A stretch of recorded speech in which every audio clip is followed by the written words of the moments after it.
Hey guys, tonight we stand in a dim, imaginary room where the air smells like cool clay and faint reed smoke, and a single oil lamp makes the shadows look taller than they deserve. In your hands, you're holding something that feels simple and heavy at the same time, like a small brick that remembers fingerprints. It's a list, the Sumerian King List, and at first glance, it looks like the oldest kind of flex a neat roll call of rulers and reigns names stacked like stones. But as the flame flickers, the lines start to feel less like a tidy timeline and more like a path.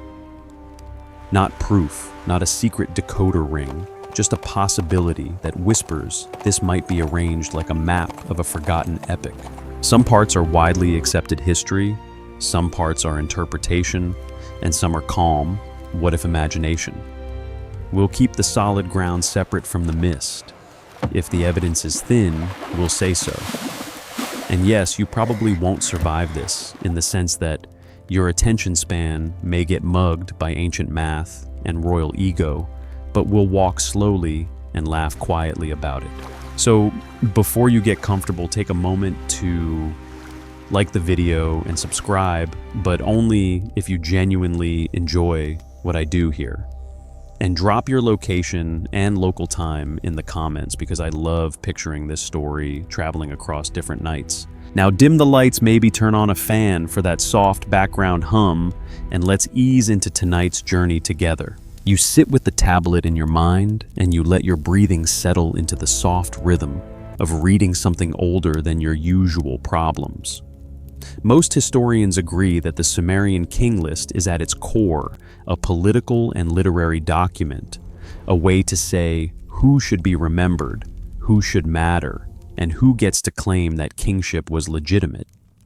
The evidence we do have points to scribes copying and shaping versions over time, not a single pristine original dropped from the sky like a divine PDF. And yet, even when you accept that mainstream anchor, the list itself has a strange energy. It begins in a way that doesn't feel like a clerk's memo. It begins like a story that knows it's a story. Kingship descends from heaven. Cities rise into the spotlight one after another, and the numbers at the top are so enormous, they don't behave like the human lifespan you're used to.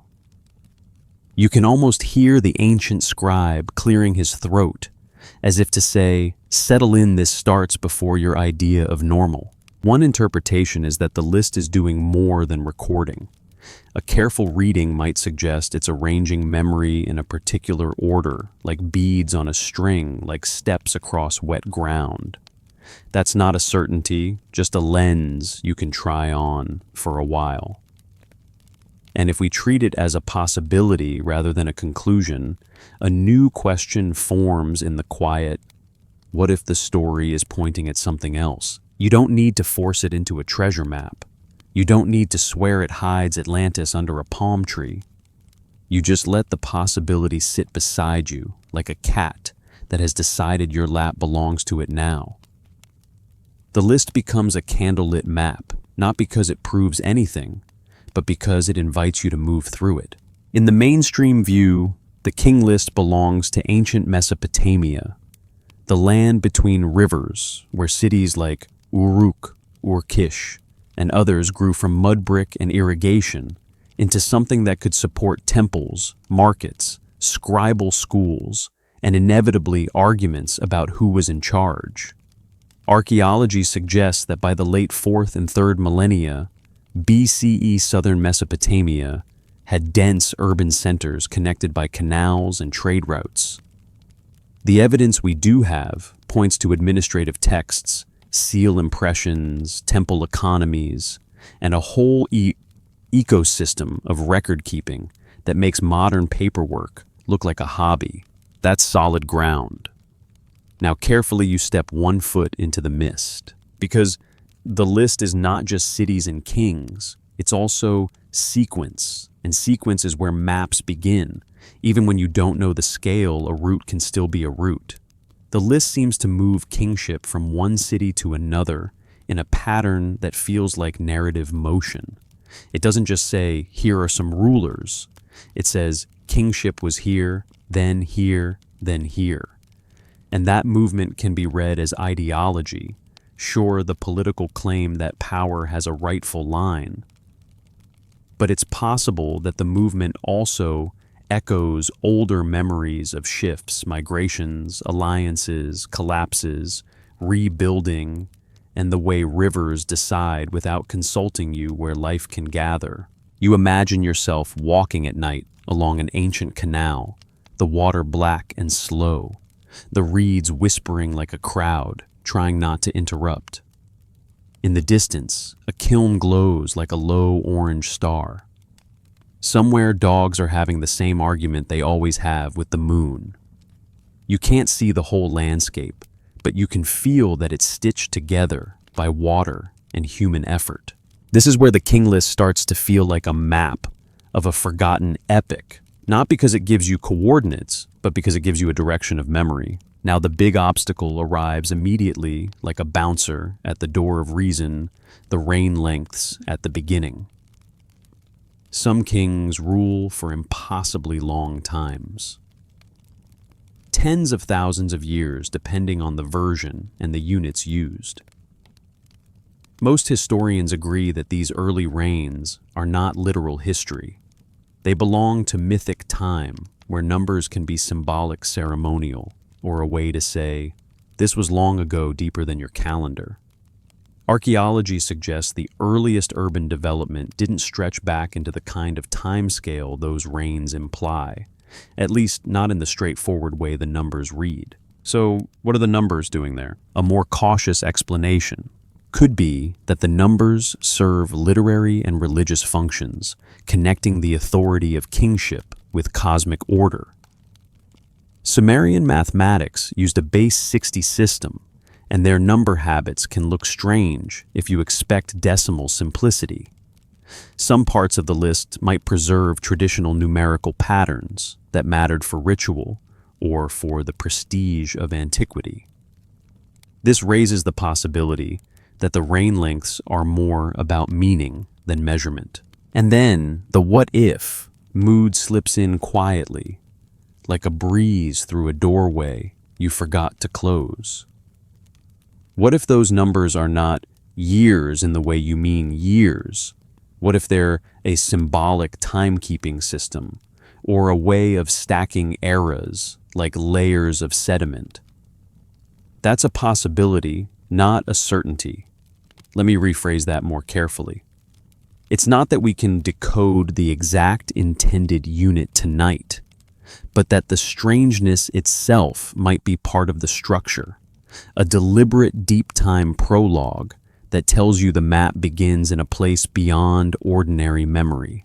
Historians still argue whether those reigns reflect pure myth-making scribal numerology, or echoes of older traditions that later scribes preserved without fully explaining. That debate line matters because it keeps you from turning mystery into certainty. The mystery isn't in what we know, but in what we can't confirm. You keep reading and you notice the list's tone. It's confident, almost smug, the way a family tree can be smug when it's trying to impress you at a reunion you didn't want to attend. Kingship descends. Cities take turns holding it. The list is telling you not just what happened, but what should be believed about what happened. Most historians agree that's part of its purpose to legitimize certain dynasties by placing them in a grand, orderly sequence. But one interpretation is that this very orderliness might accidentally preserve another layer, a remembered sequence of centers of importance, the way people remember where the world felt stable at different times. In a land where rivers shift, where floods can redraw the map, in one awful season, continuity becomes precious. A list that insists on continuity might be doing double-duty political propaganda and cultural memory. You can picture the scribe in a temple school reciting lines shaping clay, smoothing the surface with a damp reed. He's not thinking I'm encoding a map for the future. He's thinking, get the formula right. Don't mess up the numbers. The teacher will sigh like a dying goat if you do. And yet even routine copying can become a kind of time capsule. There's also a quirky tidbit that tends to pull people into the mist. Different copies of the King List exist and they don't always agree perfectly. Some include certain kings, some omit them, some vary the numbers. That's not a scandal. It's what happens with ancient texts copied across generations. But a popular rumor claims that the variations are clues to a hidden blueprint. This theory isn't widely accepted, but it's part of the modern fascination, the idea that inconsistency itself is a code. We're not proving anything tonight, we're following clues. And the first clue is simply this: the list behaves like a story with a route. It starts in deep mythic time, then moves step by step towards something that looks more human, more plausible, more recognizable. It's like a fog lifting from a riverbank. You don't see the whole landscape at once. You see shapes first, then edges, then the real outline of a city wall, and only later the ordinary details, baskets, bread-tired feet. You let that be the opening sensation. A clay list, a night lamp, a route that might not be a route but feels like one when you walk it slowly. And because you're here for sleep, not for an exam, you don't clutch the tablet like a courtroom exhibit. You hold it like a warm mug. You let the hum of the fan blend with the imagined scratch of a reed stylus. You let the kings and cities line up like distant lights across a flat, watery horizon. Some parts are documented, some are interpretation, and some are gentle imagination. And in this first stretch, you simply begin. You keep the tablet close, not because it's fragile, but because your attention is. The night room stays the same. That soft fan hum like a tame wind, the lamp flame doing its slow little dance. And as your eyes move down the imagined lines, you notice something that feels almost too simple to be interesting, which is usually when it becomes interesting. The list doesn't just name kings, it keeps naming cities. Over and over, the story of rulership is also the story of where rulership lives. Most historians agree that early Mesopotamian civilization grew along the Tigris and Euphrates river systems, and that the alluvial plain of southern Iraq supported dense settlement because irrigation made farming possible in a place that otherwise wouldn't cooperate. Archaeology suggests that cities were linked by canals and waterways, and that control of water meant control of surplus, and surplus meant scribes, temples, trade, and the very human urge to tell everyone you're in charge. The evidence we do have points to a landscape where movement is constant. Goods, moving people, moving river channels, shifting marshes, breathing in and out with the seasons. That's the solid ground. Now you let the list's pattern sit on top of it like a transparent sheet, because the King List speaks as if kingship is a thing you can carry. It goes from city to city like a ceremonial object passed from one set of hands to another. If you read it purely as ideology, it's saying power has a proper sequence and we can name it. If you read it as memory layered into ideology, then one interpretation is that the sequence of cities might preserve a rough sense of shifting centers, the way a family remembers which neighborhood they lived in before the big move and before that and before that. It's possible that this pattern has less to do with a literal itinerary and more to do with how ancient people organized time by associating eras with places, not the year 3100 BCE, because no one is putting that on a fridge calendar, but the time when kingship was in Kish, or the time when Uruk mattered most, or the time when the South felt like the heart of everything. You imagine the cities as beads on a string, and your finger in the quiet follows the string. In your mind, the map isn't drawn with lines, it's drawn with names. Now, a careful reading might suggest that the list's city shifts aren't random. Sometimes a city dominates the narrative, sometimes it's mentioned, and then the focus moves. The list wants you to see order even when the real world is messy, and the real world was messy. Most historians agree that early city-states competed, allied, fought, traded, and negotiated, and that political control could be patchy and local rather than a neat empire colored in one shade on a modern textbook map. Archaeology suggests that what we call Sumer wasn't a single unified nation at the start, but a cluster of urban centers with shared cultural elements and fierce rivalries. So, if you treat the King List like a kind of map, you have to treat it like a map drawn by someone with an agenda, not a tourist map, a map that's also a speech. And yet, even biased maps can tell you something about the roads people thought mattered. You picture yourself outside one of those early cities barefoot on packed earth that holds the day's warmth just a little longer into the night. There's water nearby because there has to be. You can hear frogs in the reeds and the soft slap of something small hitting the canal bank. You pass low mud brick walls and you smell bread, the comforting smell of grain becoming food, which is basically civilization in a scent. You can't help it. You think, wow, humans really will invent writing just to keep track of barley and arguments. It's not romantic, but it's honest. One mainstream, safe anchor here is simple city life in early Mesopotamia depended on irrigation agriculture. The evidence we do have points to canals, levees, and coordinated labor. And coordinated labor tends to produce coordinated leadership structures, whether you call them kings, governors, temple officials, or the person who yells loudest when the canal breaks. Now the list comes in and says, kingship was here, then there. If you're a listener drifting towards sleep, you can let that movement become a slow walking meditation. Each city name is a footstep. But if you're also curious, you can ask why these cities in this order. One interpretation is that the list's sequence reflects a memory of influence, shifting between north and south.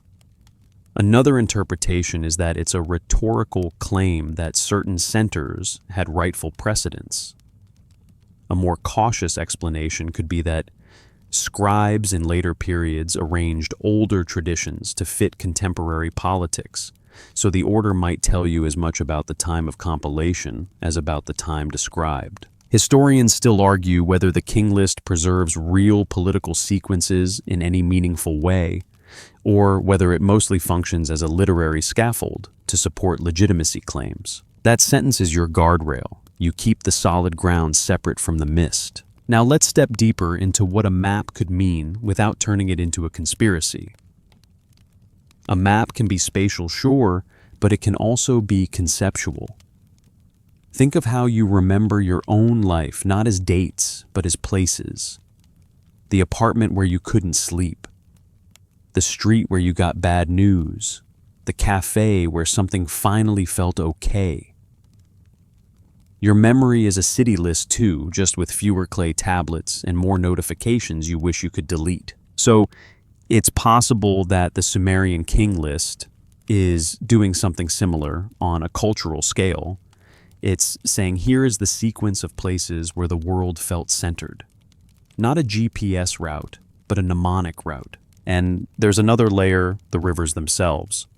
Archaeology suggests that river courses in southern Mesopotamia shifted over time, and that settlements could rise or fall as waterways moved, silt accumulated, or salinity problems worsened in fields. The evidence we do have points to environmental pressures that could force adaptation, relocation, or changes in agricultural strategy. If your lifeline is water, and water changes its mind, your map is always being edited. So, what if the King List's movement from city to city is in part a memory of the landscape's movement. Again, not a certainty, just a possibility you can hold gently. To be clear, this is debated, and the text itself doesn't come with a neat note that says, P.S., the river moved sorry.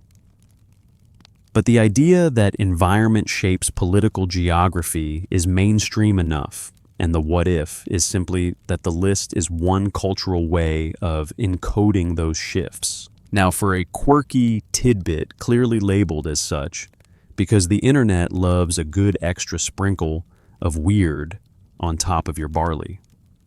A fringe idea proposes that the city sequence is aligned with astronomical symbolism, like a ritual path mirrored in the heavens, with certain cities corresponding to sacred directions or star patterns. This theory isn't widely accepted, but it pops up because Mesopotamians did pay close attention to the sky, and because humans have never met a list, they didn't want to turn into a cosmic puzzle. If we treat it as a possibility rather than a conclusion, it can still be useful not as an answer, but as a reminder. Ancient people often linked place ritual and cosmos in ways modern minds don't automatically do. Even if the fringe idea is wrong, it nudges you to remember that for them, geography wasn't just dirt, it was meaning. You let that drift past like a cloud, and you come back to the quiet, to the plausible, to the texture of the world. You imagine the scribes again. You imagine them learning city names like you learn street names, except their street names are centuries old and occasionally blessed by gods. They copy lists to train their hands and their minds. They memorize sequences. They recite. They correct.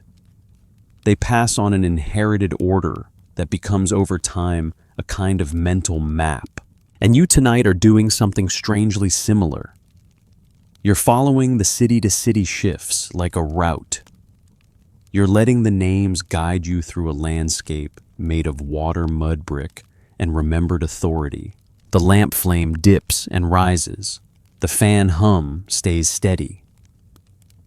You don't need to decide whether this is truly a map. You only need to notice that it can be read like one, and that reading changes how the tablet feels in your hands. A clay list becomes a path, not proven, not confirmed, just walked. You keep walking the list the way you'd walk a hallway at night, fingertips grazing the wall so you don't bump into anything sharp. The city names fade behind you for a moment, and the numbers step forward tall and stubborn. They're the kind of numbers that don't just sit there, they loom. Before the flood, the list says kings rule for impossibly long stretches. It's like time itself has been stretched and polished until it no longer looks like the time you live in. Most historians agree that the before the flood portion of the Sumerian King List belongs to mythic tradition rather than straightforward political chronology. What's broadly accepted is that ancient Mesopotamian literature often divides reality into a before and after, especially around catastrophic events that function as story hinges. The evidence we do have points to flood narratives across the region's texts, including stories that later echo through neighboring traditions, all of them treating flood as both disaster and reset button. On solid ground, archaeology suggests that the rivers of Mesopotamia did flood sometimes severely, and that cities built on low plains were vulnerable to water that didn't care about your building permits. There's evidence for flooding layers at various sites, though not a single universally agreed layer that neatly matches one global event. Most historians agree that what we call the flood in literature is likely not one simple historical moment that can be pinned to one date with a neat label. It's a literary and cultural motif rooted in real environmental experience, then shaped into mythic memory. That's the anchor. Now you take the careful step into interpretation. One interpretation is that the before the flood kings and their enormous reigns are a way of describing deep antiquity, not in calendar years, but in a symbolic language of time. A careful reading might suggest the list is telling you, before the world changed, everything was bigger. Lifespans were longer. Authority was more cosmic. The line between gods and humans was thinner. This is not a claim that anyone actually ruled for tens of thousands of literal years, but a narrative technique. Mythic time is not measured, it's emphasized. And the what-if mood arrives quietly, like water seeping under a door. What if those reign lengths are doing something more specific than just very old? What if they're a kind of coded timekeeping or a ritual math that compresses eras into a handful of names and totals? Again, we're not proving anything tonight, we're following clues. If the evidence is thin, we'll say so. Here's where your brain, even in sleep mode, notices the way numbers can be both precise and strange. Ancient Mesopotamians used sexagesimal math base 60, which is why you still live with 60 minutes in an hour, like it's a permanent roommate you never agreed to. The evidence we do have points to sophisticated calculation traditions, accounting systems, and numerical notation that could handle large values. So, it's not shocking that scribes could write huge numbers. The question is why they chose to. A more cautious explanation could be that the enormous reigns are a prestige device. The earliest kings are placed in a realm of grandeur, and their length of rule is a poetic way to say they belong to the foundation of order itself. The list isn't only history, it's cosmology in list form. Historians still argue whether the antediluvian reign lengths should be read as pure mythic exaggeration, as numerological symbolism, or as the fossilized remains of older time traditions that later scribes kept without explaining. You can feel how that debate line keeps you honest. It's a soft fence in a foggy field. Now imagine yourself in a scribal school, because that's where lists become reality. The room is warm from bodies and daylight, but the floor is cool clay. You're sitting cross-legged, and your teacher has the patience of a bored cat. Your stylus scratches, and the tablet surface resists just enough to remind you that writing is physical labor. You're copying the opening lines. Kingship descends the first city, the first king, the first reign length that makes your eyebrows climb. And here comes your first light joke of the section, because we need to keep you relaxed. You look at those reign lengths and think, wow, imagine having a job review every 30,000 years. Overall, you've shown steady performance. Maybe work on communication. It's absurd, and that absurdity is part of the point.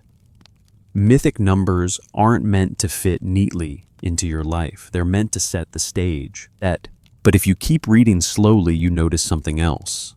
The list has a line in the sand, or rather, in the mud. Then the flood swept over, and after that, the rains shrink. They become more human. The city names start to feel closer to what archaeology can touch. The story moves from cosmic time toward political time. One interpretation is that this is a structural device. The flood divides the world into mythic prehistory and remembered history. A careful reading might suggest it's not about one flood you could photograph, but about the idea that the world used to be different, and then it changed. The list as a narrative is showing you a transition from legend into something that resembles the messy, competitive city-state reality of early dynastic Mesopotamia. Archaeology suggests that by the 3rd millennium BCE, we have more direct material and textual evidence for rulers' institutions and urban life, even if the details are still debated. The evidence we do have points to increasing documentation, administrative texts, inscriptions, sealings. Not a complete picture, but enough that the ground feels firmer. And yet, even as the list steps onto firmer ground, it keeps the flood as a hinge. That hinge matters. A hinge implies a door. A door implies two rooms, and your imagination, even when it's sleepy, wants to peek through. Here's a quirky tidbit, clearly framed as such a popular rumor, claims that the before the flood reigns are not years, but units like months, seasons, or some lost cycle, and that if you convert them, the numbers shrink into something plausible. This theory isn't widely accepted, partly because the conversions can feel arbitrary, and because the text itself doesn't provide a clean key. But it's a common modern impulse. When faced with mythic numbers, people want to translate them into something that fits. If we treat it as a possibility rather than a conclusion, it becomes less about cracking a code and more about noticing how flexible time can be in storytelling. Sometimes numbers are numbers. Sometimes they are mood. There's also a fringe idea proposes that the before the flood portion preserves a dim memory of climatic upheaval or environmental transitions that felt like a world-ending change later mythologized into a flood narrative. This theory isn't widely accepted in a literal sense of a single, identifiable event that matches the story perfectly, but it resonates because real floods, droughts, and river shifts could absolutely feel like the end of everything to a community living on low ground. Let me rephrase that more carefully. It's not that we can confidently match mythic flood stories to one specific catastrophe, but that environmental stress is a mainstream factor in human history. And flood myths may carry emotional truth, even when their literal details are untestable. So you sit with the hinge. Before the flood time is huge and hazy. After the flood time tightens into something closer to human scale. The list is teaching you how to read it. Start in the mist, then walk toward the solid. And that's where the map feeling grows stronger. If the King List is a map of a forgotten epic, the before the flood section is like the part of the map drawn in faded ink, the coastline uncertain, the mountains sketched like dreams. You can't navigate it the way you navigate a modern street grid. You can only sense direction from mythic deep time toward lived time. You notice the recurring motif. Again, clay warmth, the faint smell of reeds. The tablet is still in your hands. The lamp is still breathing. You aren't here to nail down an exact conversion chart. You're here to walk the transition. Some parts are documented, some are interpretation, and some are gentle imagination. And in the hush of that balance, you let the floodline remain. What it is, a boundary between what we can touch and what we can only trace with a fingertip slowly in the dark. You don't rush past the phrase that keeps repeating like a quiet bell in the background. Kingship descends from heaven. It's the kind of line that sounds simple until you try to hold it up to the light. Descends from heaven. Not was founded, not was negotiated, not was seized. Even though humans are very good at seizing things, it's a word choice that turns authority into weather, into something that falls over a place and makes it official. Most historians agree that ancient Mesopotamian kingship was tightly linked to religion temples and the idea of divine favor, even when the day-to-day mechanics involved taxes, labor, and people arguing over canals. Archaeology suggests that temples were central institutions in early cities, and that rulers often presented themselves as chosen or supported by gods, partly as faith, partly as politics, and partly because telling people the gods are on my side is an old trick that never really goes out of style. The evidence we do have points to a world where divine legitimacy mattered, where ritual and governance were braided together until you couldn't easily separate them.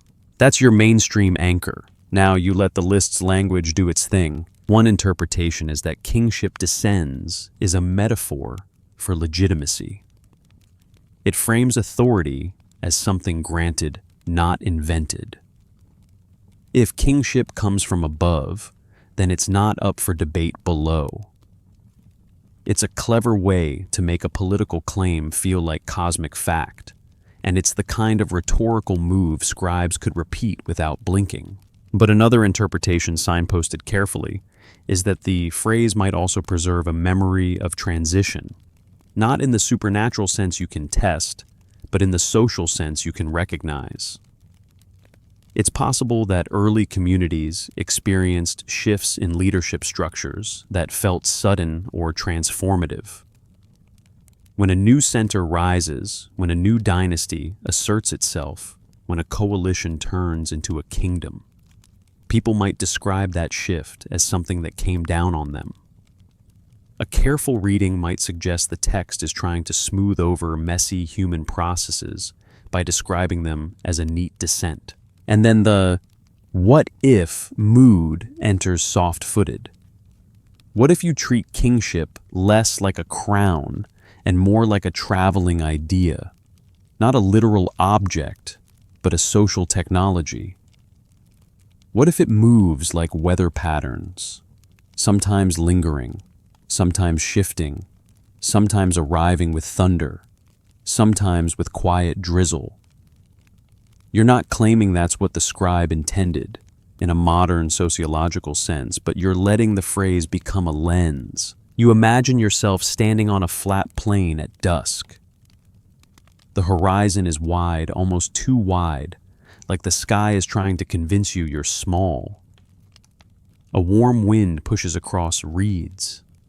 Somewhere behind you, a city wall is a darker line against the dimming air. The smell of clay is everywhere because the world is built from it.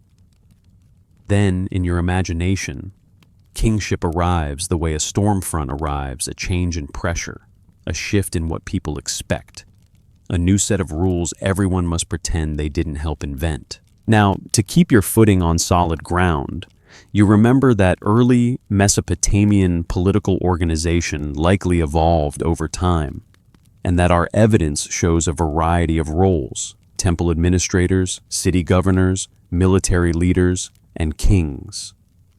Most historians agree that by the early dynastic period, city-states had rulers who could mobilize labor and armies, and who participated in competitive diplomacy and conflict. The evidence we do have points to a world where political authority is real, not imaginary, even if the stories around it are embellished. So, when the King List claims kingship descends, it's not describing a laboratory result, it's describing a worldview. Historians still argue whether the King List's language is primarily theological symbolism, later political propaganda, or a blended memory of shifting institutions filtered through religious framing. You let that debate line settle like a blanket. It keeps you from turning metaphor into certainty. Now you notice something else about the descent language. It suggests kingship is singular. Not kingships, plural, not a bunch of separate crowns in separate cities, but one kingship that travels. This is rhetorically powerful because it implies a continuity across different city-states. Most historians agree that this kind of narrative continuity can serve later political goals, especially when later dynasties want to claim they're part of an unbroken tradition. If you can say, "We have the kingship," now you can imply, "We are the rightful center of the world," at least the world that matters to your city. One interpretation is that the traveling kingship is a storytelling device, a way to impose unity on a landscape that was often fragmented. A more cautious explanation could be that the list is simplifying complex regional politics into a sequence that feels orderly because order is persuasive. People sleep better with order too, which is why you're here. The list is doing ASMR for legitimacy. Soothing repetition, cosmic framing a neat chain of custody for power. And yes, that's your first light joke of the section. The King List is basically saying, don't worry, citizen, everything is under control. Kingship is filed properly and has a tracking number. Meanwhile, the real world is probably full of shouting mud and someone losing a goat. But if you keep reading the descent phrase as weather, you start to see how it might also reflect the way ancient people experienced change. When leadership changes hands, it can feel like the air changes. The rituals change. The taxes change. The temple calendar emphasizes different gods. The songs in the streets shift. Even if the physical city looks the same, the pressure system of power is different. So what if the descent language is a way of describing that felt change?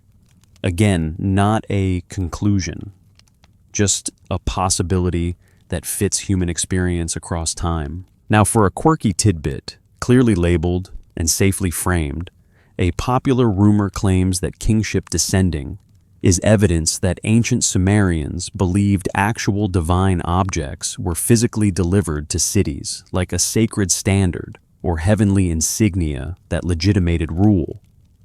This theory isn't widely accepted as a literal historical claim because the text doesn't give you a simple inventory list of heavenly deliveries. But it's a modern imagination that grows naturally from the language. Humans see descends and immediately picture something dropping from the sky like a gift box. If we treat it as a possibility rather than a conclusion, the value of the rumor is not its literal truth, but the reminder that ritual objects did matter. Temples housed symbols of divine presence, standards, statues, and ceremonial items that could anchor authority. Even if nothing fell from heaven, authority still depended on tangible things, ceremonies, offerings, public displays, and the collective agreement to act as if a ruler is legitimate. There's also a fringe idea proposes that the list's descent motif encodes an older mythic pattern of culture bringers arriving from elsewhere, a story shared in different forms across the ancient Near East. This theory isn't widely accepted as evidence of some external intervention, but it highlights a broader point. Ancient societies often framed foundational institutions as gifts from gods, not inventions of humans. It makes the institution feel stable, permanent, beyond ordinary dispute. Let me rephrase that more carefully. We don't need to believe in a literal descent event to see how descent language functions. It's a literary technology for legitimacy. You can feel the lamp flame again, that small, steady motion. The fan hum is still your modern anchor, the sound that keeps you from drifting too far into the mist.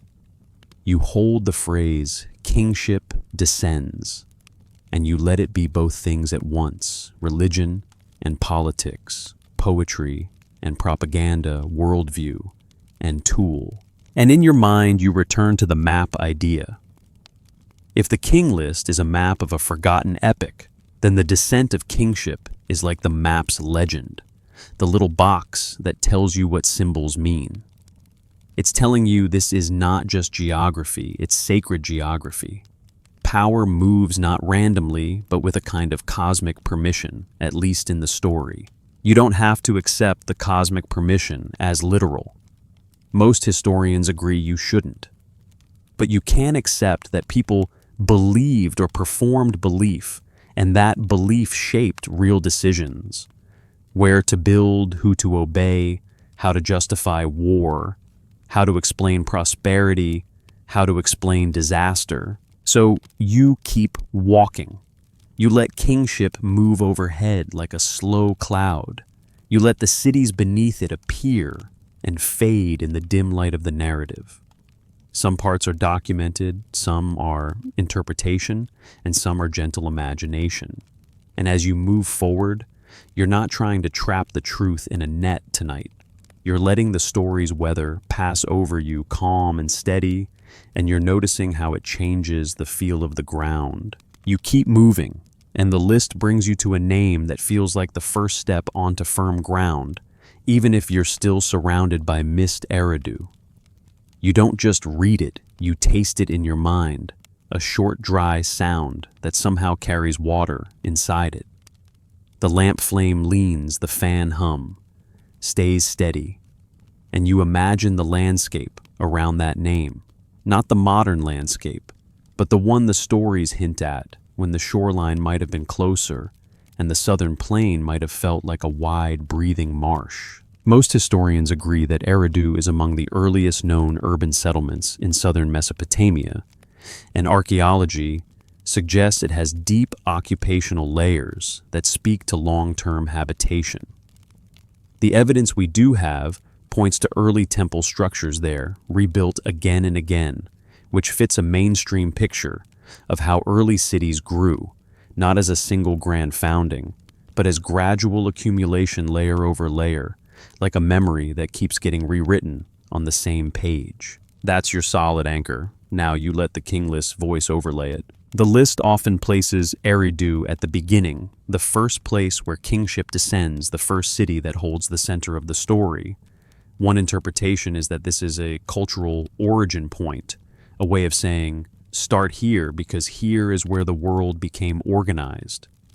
It's possible that Eridu's prominence in tradition reflects its real antiquity, but it's also possible that its prominence reflects later myth-making that needed a sacred first step. A careful reading might suggest that firstness is a narrative tool. If you can name the first city, you can name the beginning of order.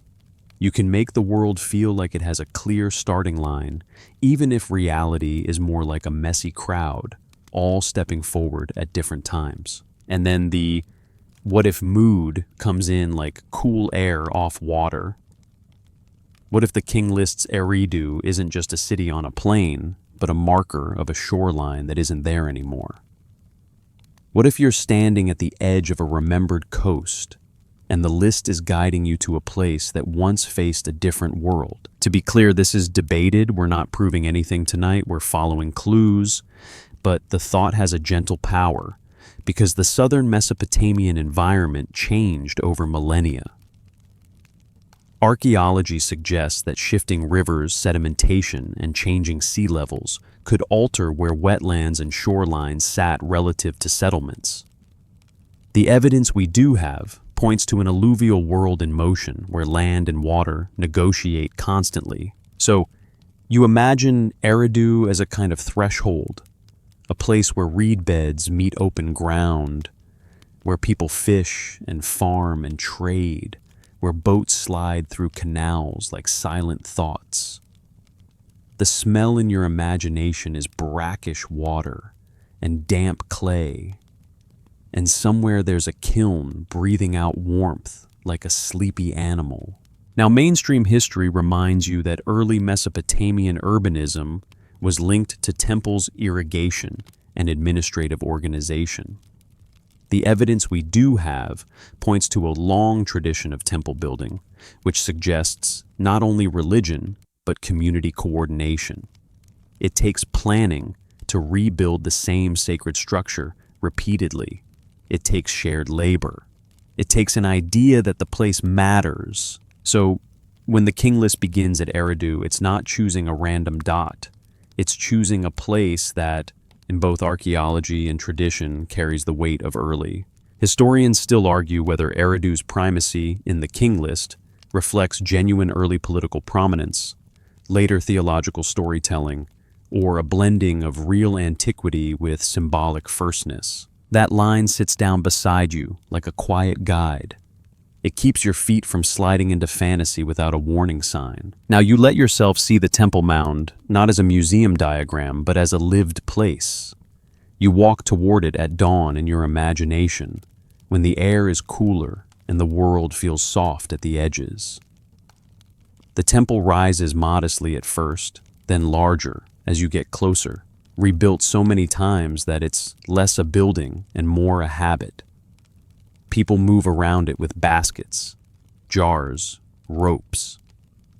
Someone is sweeping because humans apparently invented sweeping the exact moment they built something important. You hear murmurs, the low rhythm of work, and the occasional sharp voice of someone who has decided authority is their personality. And the King List's phrase, returns kingship descends. In Eridu, you imagine that descent as a social agreement crystallizing. A small group begins to say, this person leads. This person speaks for the city, at the canal, at the temple, at the meeting of elders. The ritual says it is sanctioned from above, but the practical world says it is also sanctioned by survival. One interpretation is that Eridu's placement at the beginning turns it into a ceremonial starting point for the entire sequence of cities. If you treat the King List as a map, Eridu becomes the place where you dip your finger in the water before you begin the route. Now here's a light joke because you deserve one. You look at Eridu as the first city and you can't help thinking, imagine being the first city and still having to deal with bureaucracy. Congratulations, you're ancient. Please take a number and wait for kingship to descend between 9 a.m. and 5 p.m. But then you settle again and you notice how origin stories work. They don't only tell you what happened, they tell you what should be honored. They tell you what kind of world the storytellers want to live in. If Eridu is first, then something about Eridu becomes sacred water temple continuity. The idea that order emerges from marsh and mud into structure. And that's where the map idea becomes less literal and more emotional. If the King List is a map of a forgotten epoch, it might be mapping a sense of beginnings, where people felt the first stable center, where a community looked at itself and said, we are a city now, not just a cluster of huts. Now, for a quirky tidbit framed safely, a fringe idea proposes that Eridu's legendary status hints at a drowned landscape, sometimes compared in popular imagination to lost coastal settlements, and a popular rumor claims Eridu preserves memories of a time when the sea or gulf reached much farther inland. This theory isn't widely accepted as a specific pinpointed claim that you can verify like a street address, but it persists because environmental change is real and because humans love the romance of submerged beginnings. If we treat it as a possibility rather than a conclusion, the useful part is simple. Landscapes change, and cultural memory sometimes preserves the feeling of that change, even when the details blur. The mystery isn't in what we know, but in what we can't confirm. So you keep Eridu in your pocket as a starting stone. You don't need it to be Atlantis adjacent. You don't need it to be supernatural. You let it be what mainstream history already allows, an early significant settlement with deep history. And you also let it be what interpretation allows, a symbolic first step. In your mind, you step back and look at the route so far. The list has taken you from cosmic time toward grounded time. It has given you a hinge in the flood story. It has framed kingship as something that travels, and now it has given you a first city that feels like a shoreline of memory. You listen to the fan hum, again, the modern sound that keeps you from drifting too far.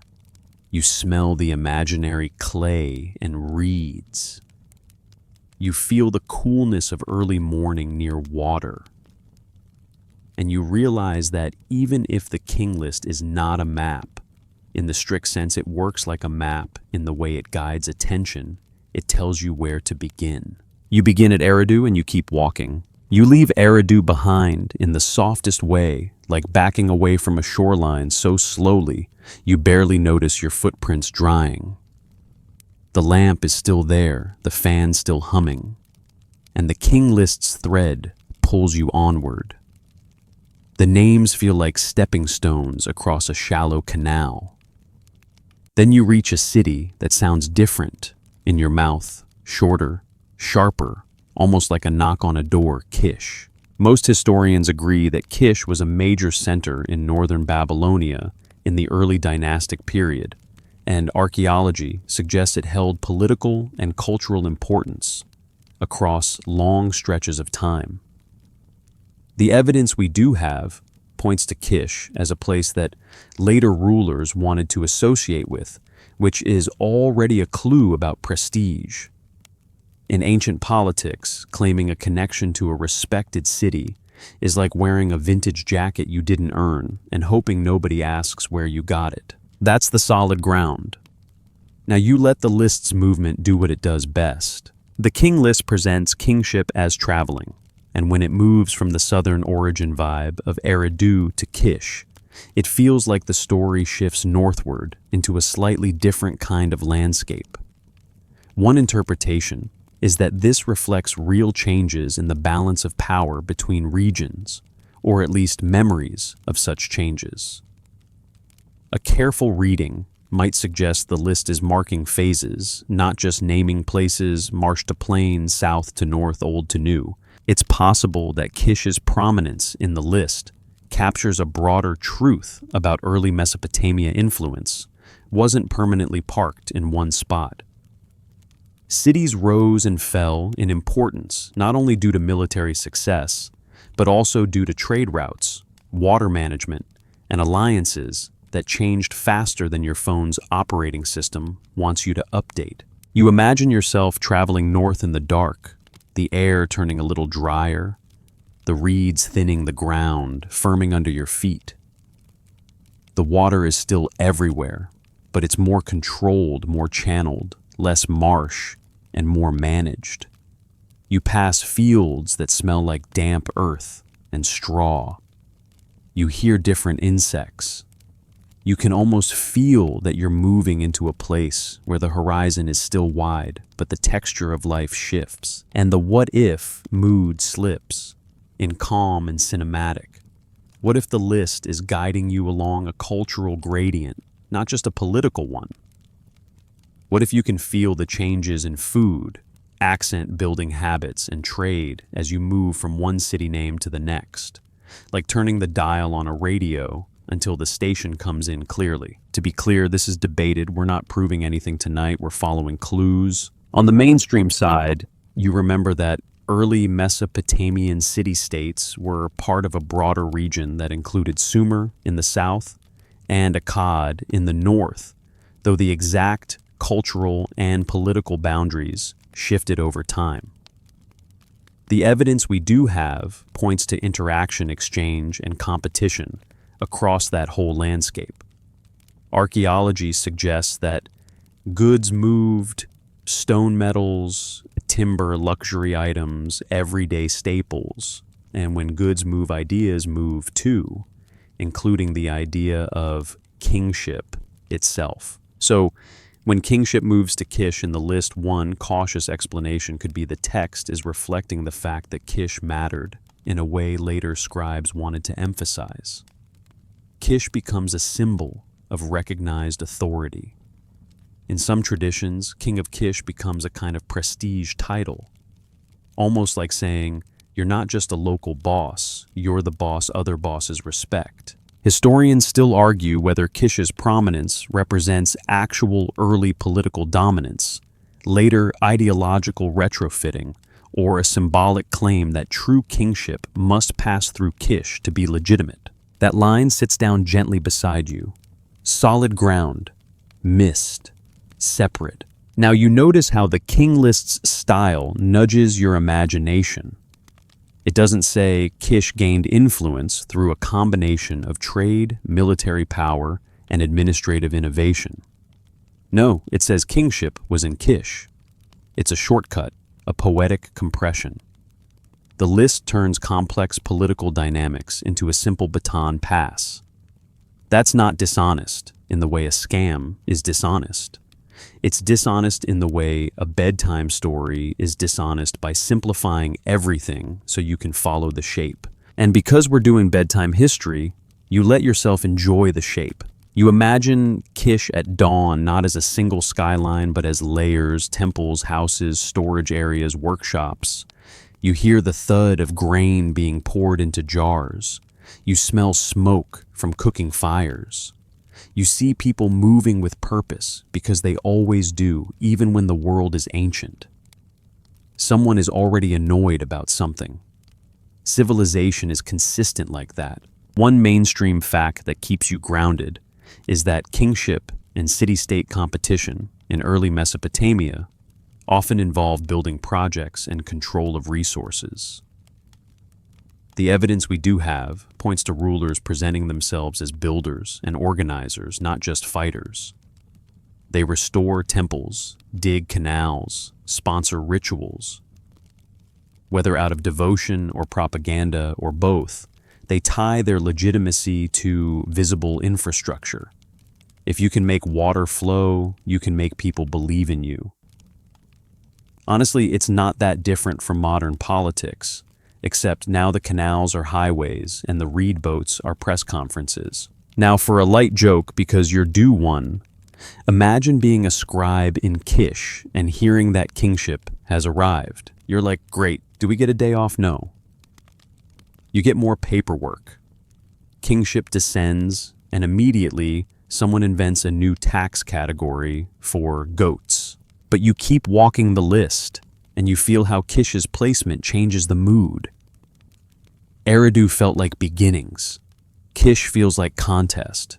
It feels like the story is getting closer to the human scale of rivalries and ambition.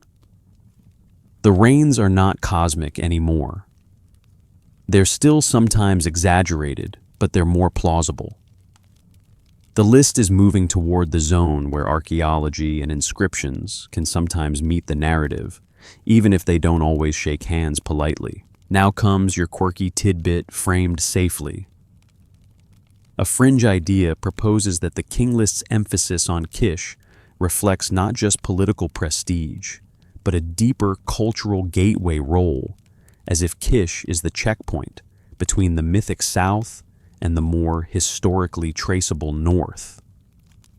This theory isn't widely accepted as a formal scholarly model, but it appeals to modern readers because the list often uses Kish like a pivot.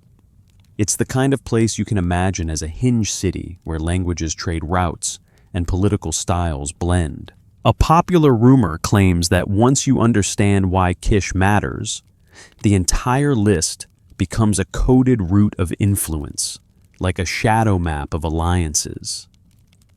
This theory isn't widely accepted, and the evidence is thin if you treat it too literally. But if we treat it as a possibility rather than a conclusion, it can still be useful as a reading strategy. Watch for pivots. Watch for places that function as symbolic crossroads. And that brings you back to the map idea in the gentlest way. A map doesn't have to tell you exact distances to tell you where the crossroads are. It can just highlight the nodes that matter. So you hold Kish as a node. In your imagination, you stand on a raised bit of ground outside the city, looking south where the marshland begins to breathe again, and north where the plain stretches toward other centers. Other names you haven't met yet. The air feels different here. The wind carries more dust than water. The sky feels a little higher. You let kingship, the traveling weather of authority, hover above Kish for a moment. You let yourself feel the human side of it, the ambition, the ceremony, the bargaining, the way a title becomes a magnet for stories. And you remember softly that we're not confirming hidden truths. We're following a list the way you follow stars on a long walk, knowing they don't point to one single destination, but they do help you keep moving. The fan hum steadies you. The lamp flame steadies you.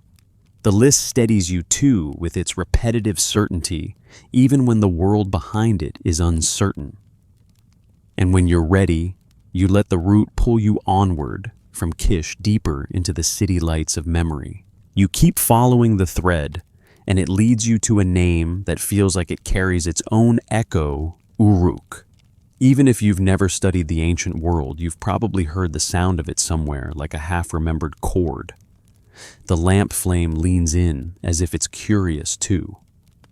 The fan hum stays steady, that modern little engine of calm. And in your imagination, Uruk doesn't arrive as a dot on a map.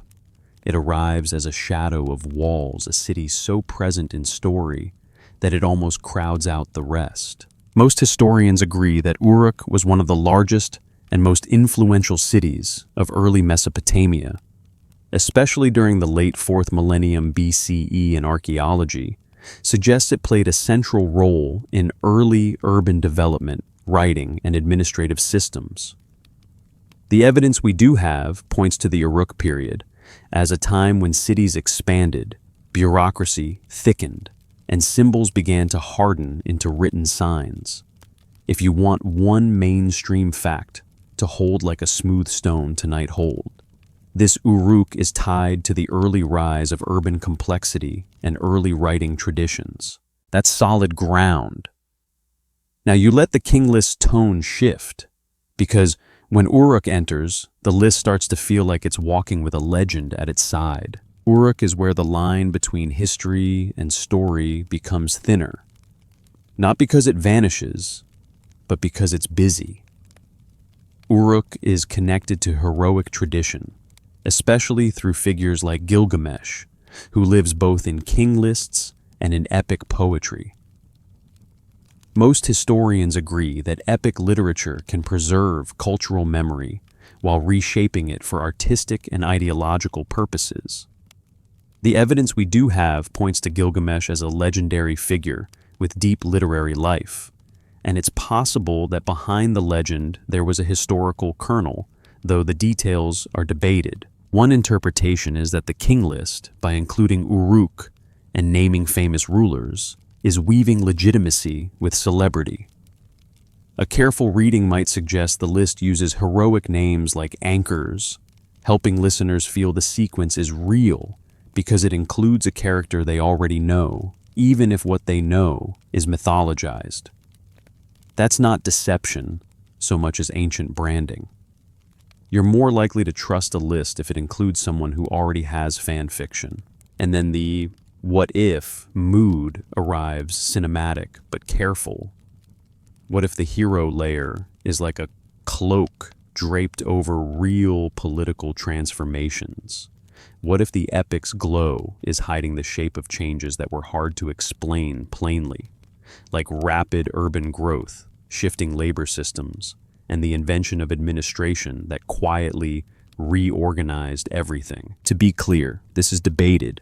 We're not proving anything tonight. We're following clues, and we'll keep the solid ground separate from the mist. You imagine yourself approaching Uruk at night. You don't see a single building. You see mass. You see a dark line of walls against the sky. And you feel the odd comfort of enclosure. Walls mean someone had enough organization to coordinate bricks, labor food, and authority. Walls are physical proof that a city thinks of itself as a city. Archaeology suggests that large-scale construction, projects like walls and temple complexes, were part of early urban life, supported by organized labor and resource control. The evidence we do have points to administrative systems that could track goods and responsibilities, the kind of systems that begin with just accounting and end with "you now owe 3 measures of barley for existing." Now you notice how Uruk changes the map feeling. Eridu felt like a shoreline of beginnings. Kish felt like a crossroads of authority. Uruk feels like a beacon, a place that doesn't just participate in the sequence, but dominates imagination. If the King List is a route, Uruk is the place where the route lights up. One interpretation is that Uruk represents a phase of urban intensification. A careful reading might suggest the list's attention to Uruk is not only about one king or one dynasty, but about the city's symbolic role as a peak of early city life. The forgotten epic you're mapping tonight might be less about a lost continent and more about a lost scale of transformation when cities were becoming the default human machine and people were still figuring out how to live inside them. And because you're still you, modern and slightly amused, you can't help thinking, imagine being an ancient farmer watching Uruk expand. One week, it's a temple and some houses. The next week, it's bureaucracy. The week after that, it's a wall. The week after that, someone hands you a clay tablet and says, "Sign here." Your first reaction is probably not spiritual awe. Your first reaction is probably, "I miss the marsh." That's your first light joke. The second is quietly obvious. Gilgamesh is basically the original influencer king, except instead of posting thirst traps, he's wrestling lions and existential dread. But the jokes settle, and you listen again to the deeper hum of the question. How does a text like the King List deal with a city like Uruk, where the historical and the legendary overlap? Historians still argue whether figures like Gilgamesh in King Lists reflect real rulers remembered through time, purely literary constructions used for ideological purposes, or a mix where a historical name becomes a mythic vessel. That debate line matters because it keeps you from grabbing the legend and running off with it into the fog. Now you let yourself feel the texture of the heroic layer. In epic stories, heroes do big things because big things are happening. The hero story becomes a way to talk about the pressures of the city: growth, mortality, power, friendship, fear of disorder. Even if you strip away the supernatural elements, you can still see the city's heartbeat underneath. It's possible that the popularity of Gilgamesh reflects anxieties and aspirations of people living in large urban centers where life is both more secure and more complicated. One interpretation is that the King List's inclusion of heroic figures is a way of stitching emotional truth into political sequence. It makes the route memorable. It turns the list into something you can recite not as a dry catalog, but as a story you can feel. A careful reading might suggest that the list is designed to be spoken, remembered, and believed, and a hero's name helps that work. Now, for your quirky tidbit framed safely, a fringe idea proposes that the epic traditions around Uruk preserve encoded historical information, like the memory of real building projects, real political reforms, or real social conflicts hidden inside symbolic adventures. This theory isn't widely accepted as a precise decoding method because symbolism can map to many things, and it's easy to read your favorite theory into it. But it remains a tempting idea that stories are not just entertainment, but storage. A popular rumor claims that if you line up the King List's Uruk references with later epic versions, you can reconstruct a shadow chronology of early Mesopotamian events. This theory isn't widely accepted, and the evidence is thin if you treat it like a spreadsheet with perfect matches. But if we treat it as a possibility rather than a conclusion, it can still guide a gentle approach. Look for echoes, look for repeated motifs, look for places where different traditions overlap. The mystery isn't in what we know, but in what we can't confirm. So you stand in Uruk for a while, not in a tourist way, but in a dream way. You walk along an imagined wall, and your hand rests on mud brick that still holds warmth from the day. You smell smoke and baked clay and something like beer, because humans always find a way to ferment grain and call it culture. You pass a temple courtyard where the air feels cooler and you sense the weight of ritual, the way it organizes people's time. You can feel how Uruk might have become a story engine. Big cities produce big stories, and big stories can loop back and reinforce big cities, making them feel inevitable, destined, remembered. If the King List is a map of a forgotten epic, Uruk is a landmark drawn larger than scale, not because it's geographically bigger, but because it's culturally brighter. It's the mountain on the horizon that helps you orient yourself even if you're not sure exactly how far away it is. You let the fan hum steady your breathing again. You let the lamp flame soften your focus. You don't need Uruk to be magical to feel its weight. The solid ground is enough urban growth, early writing monumental building. The mist is enough hero stories, symbolic memory, the possibility of hidden structure. And you keep walking carrying Uruk's echo with you, like a quiet drumbeat guiding you toward the next hinge in the list's route. Uruk's echo follows you for a few steps, like the aftersound of a bell, and then the King List does something abrupt. It doesn't just continue. It pivots. It drops a line that feels like a door slamming gently but firmly, then the flood swept over. You pause there because the list wants you to. It's a hinge, a stitched seam, a place where the tablet's voice says before this and after this. The lamp flame wavers as if it's listening. The fan hum stays steady, and that steadiness is useful now because flood stories have a way of pulling you into deep water emotionally even when you're trying to stay calm.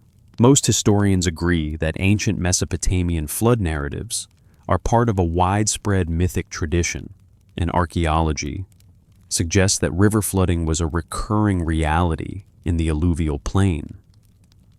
The evidence we do have points to cities built near waterways, experiencing periodic inundation, sometimes destructive, sometimes manageable, always memorable. What's broadly accepted is that floods in the region were real enough to become a powerful symbol, even if the literary flood is not necessarily a single, precisely identifiable event you can match to one layer at one site. That's solid ground. Now you look at the hinge as a storytelling device. One interpretation is that the King List uses the flood line to separate mythic deep time from a more human, politically traceable time. It's a way of saying the world used to be different, then it changed. And whether the change was one flood, many floods, or a cultural compression of many disasters into one iconic reset, the effect is the same in narrative terms. The list tightens its grip on plausibility after that line. Reigns shorten, cities feel more familiar, the story's mist begins to thin. And then the what if mood arrives soft and cautious. What if that flood line is not just myth, but a marker of social disruption? What if it signals a period when settlements shifted power, rearranged, and memory had to be reorganized? Not a claim, just a possibility. The kind of possibility that says, maybe the list is mapping not geography alone, but a phase change in how people lived. To be clear, this is debated. We're not proving anything tonight, we're following clues. If the evidence is thin, we'll say so. Historians still argue whether the flood reference in the King List reflects a specific historical catastrophe, a generalized memory of many floods, or a purely mythic boundary used to organize tradition. You let that debate line settle like a hand on your shoulder. It keeps your imagination from turning into a runaway boat. Now you picture what flood means in a place like southern Mesopotamia. Not an ocean wave, not a Hollywood wall of water, but rivers swelling canals, overflowing water, pushing into houses, mud turning to slurry grain stores, at-risk reeds bending under debris. People scramble to move animals and children to higher ground, to pile belongings on rooftops, to pray to curse, to laugh in disbelief, because sometimes laughter is the only thing that keeps you from crying. And when it's over, everything is coated in silt, and the city smells like wet earth and rot and fresh clay all at once. That sensory reality is mainstream enough. Flooding happens. It shapes life. It becomes story. But the King List doesn't dwell on details. It gives you one clean line and moves on. That's important. It's not trying to document the flood like a report. It's using the flood like punctuation. One interpretation is that this punctuation allows the list to do something psychologically comforting. It takes a messy, frightening reality and turns it into a narrative reset. Before the flood, you get kings with absurdly long reigns. After the flood, you get kings with more human spans. The world becomes legible. It's as if the list is saying, yes, the world can be chaotic, but our story has a structure. Kingship continues. Order returns. The root resumes. And because you're a modern listener, you can't help a small joke slipping in gentle and sleepy. Imagine being the scribe who has to write, "Then the flood swept over like it's just another Tuesday." No exclamation mark, no dramatic flourish, just, flood happened anyway, back to the kings. Ancient people had the emotional composure of someone who has seen too many group chats. But then you relax again, and you notice how hinge lines work in memory. Humans do this all the time. We say, before the accident, after the move, before the pandemic, after everything changed. We build our lives around hinges. We compress complex periods into one phrase because it helps the mind organize pain and change. It's possible the King List is doing the same thing at a cultural scale. Now, if we treat the list as a map, the flood line becomes the map's torn edge. The part where the paper is stained and you can't quite see what's under it. A careful reading might suggest that the flood is where memory becomes less reliable, or where tradition becomes more mythic, or where later scribes feel comfortable shaping the past more dramatically. Archaeology suggests that the transition into more textually visible periods involves increasing documentation, but it also suggests that earlier phases are harder to reconstruct with precision. The evidence we do have points to layers of occupation shifting settlement patterns, and the constant challenge of matching literature to material remains without forcing them into perfect overlap. So, the flood hinge is also a reminder of method keep the solid ground separate from the mist. Now, for a quirky tidbit framed safely, a fringe idea proposes that the flood line in the King List is a coded reference to a regional catastrophe, like a massive river avulsion, a dramatic shift in river course, or a chain of floods that forced major relocations. This theory isn't widely accepted as a single pinnable event, because the evidence doesn't neatly converge on one moment that everyone agrees on. But it's tempting, because environmental shifts can be sudden and huge, and because ancient people would absolutely remember them as world-changing. A popular rumor claims that if you identify a specific archaeological flood layer and align it with the list, you can solve the early chronology. This theory isn't widely accepted, and it often runs into the reality that sites have different flood histories and that texts aren't written like modern calendars. If we treat it as a possibility rather than a conclusion, the rumor still teaches a caution. The desire to solve can outrun the evidence. Let me rephrase that more carefully. Flood layers can tell you that floods happened, but linking them to one narrative flood is suggestive, not conclusive. Still, the hinge remains powerful, even if you never solve it.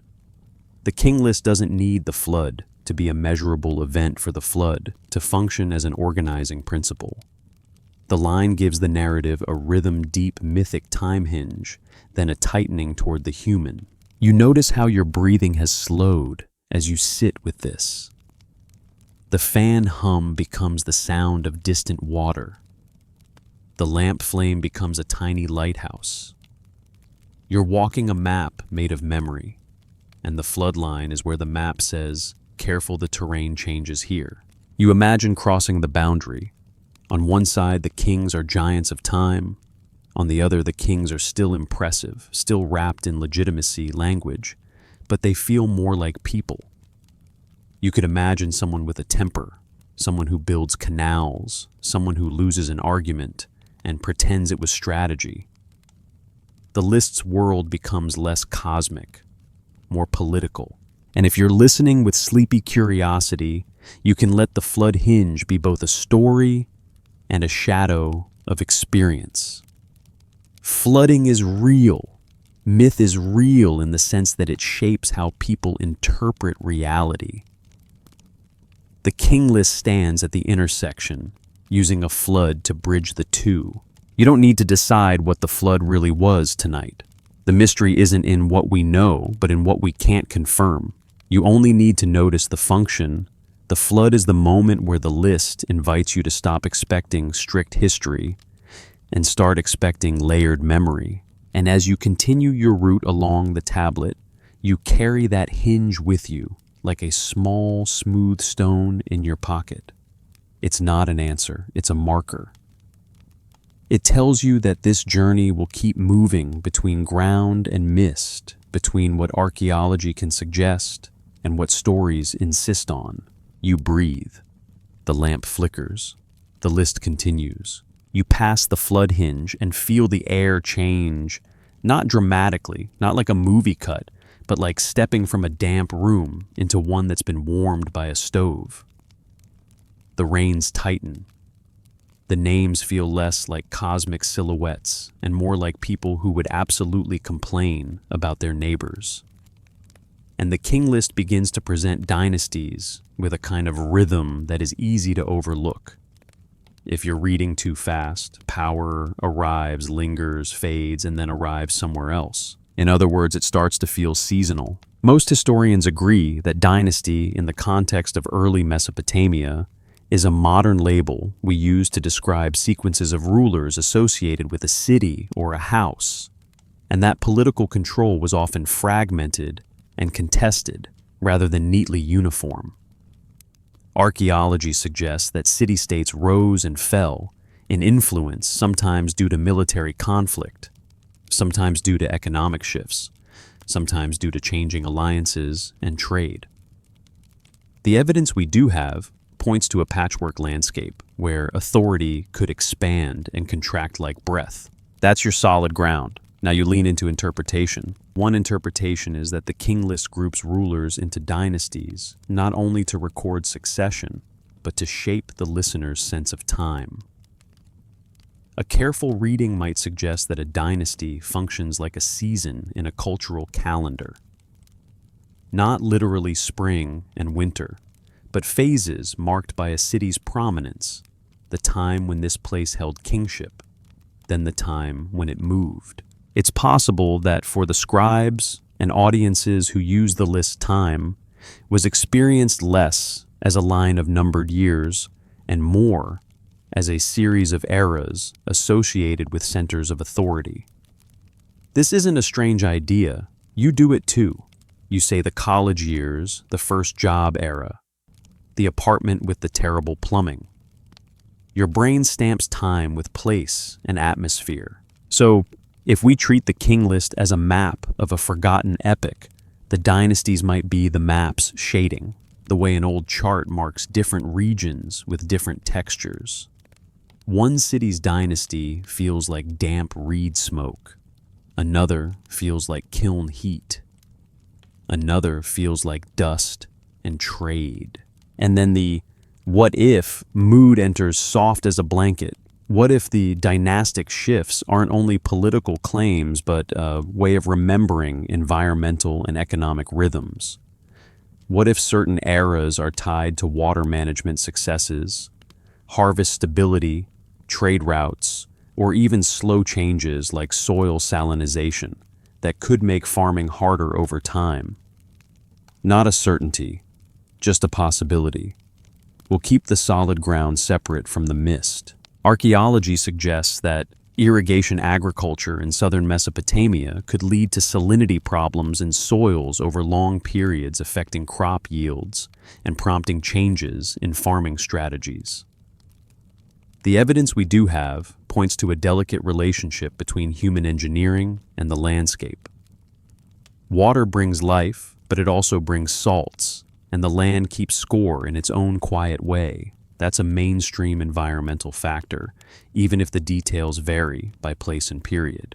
So you imagine dynasties as seasons in that sense too, not just who rules, but what the land can support, what the canals can deliver, what the trade networks can bring, what the city can feed. Historians still argue whether the dynastic sequences in the King List reflect real political phases, later editorial reshaping to serve legitimacy, or an attempt to impose tidy order on a reality that was far more tangled. That line is your steadying hand again, because it's tempting when you see rhythm to assume intention. But rhythm can come from the storyteller as much as from the world being told. Now you slow down and feel the list's repeating structure. It doesn't say there was a gradual decline due to multiple interacting factors.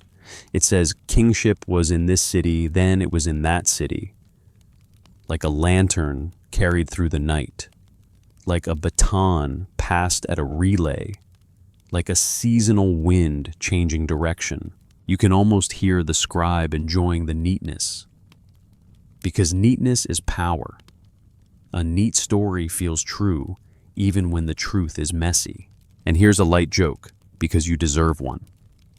The King List is basically ancient spreadsheet energy, but with divine permission. Kingship moved to City B. Great.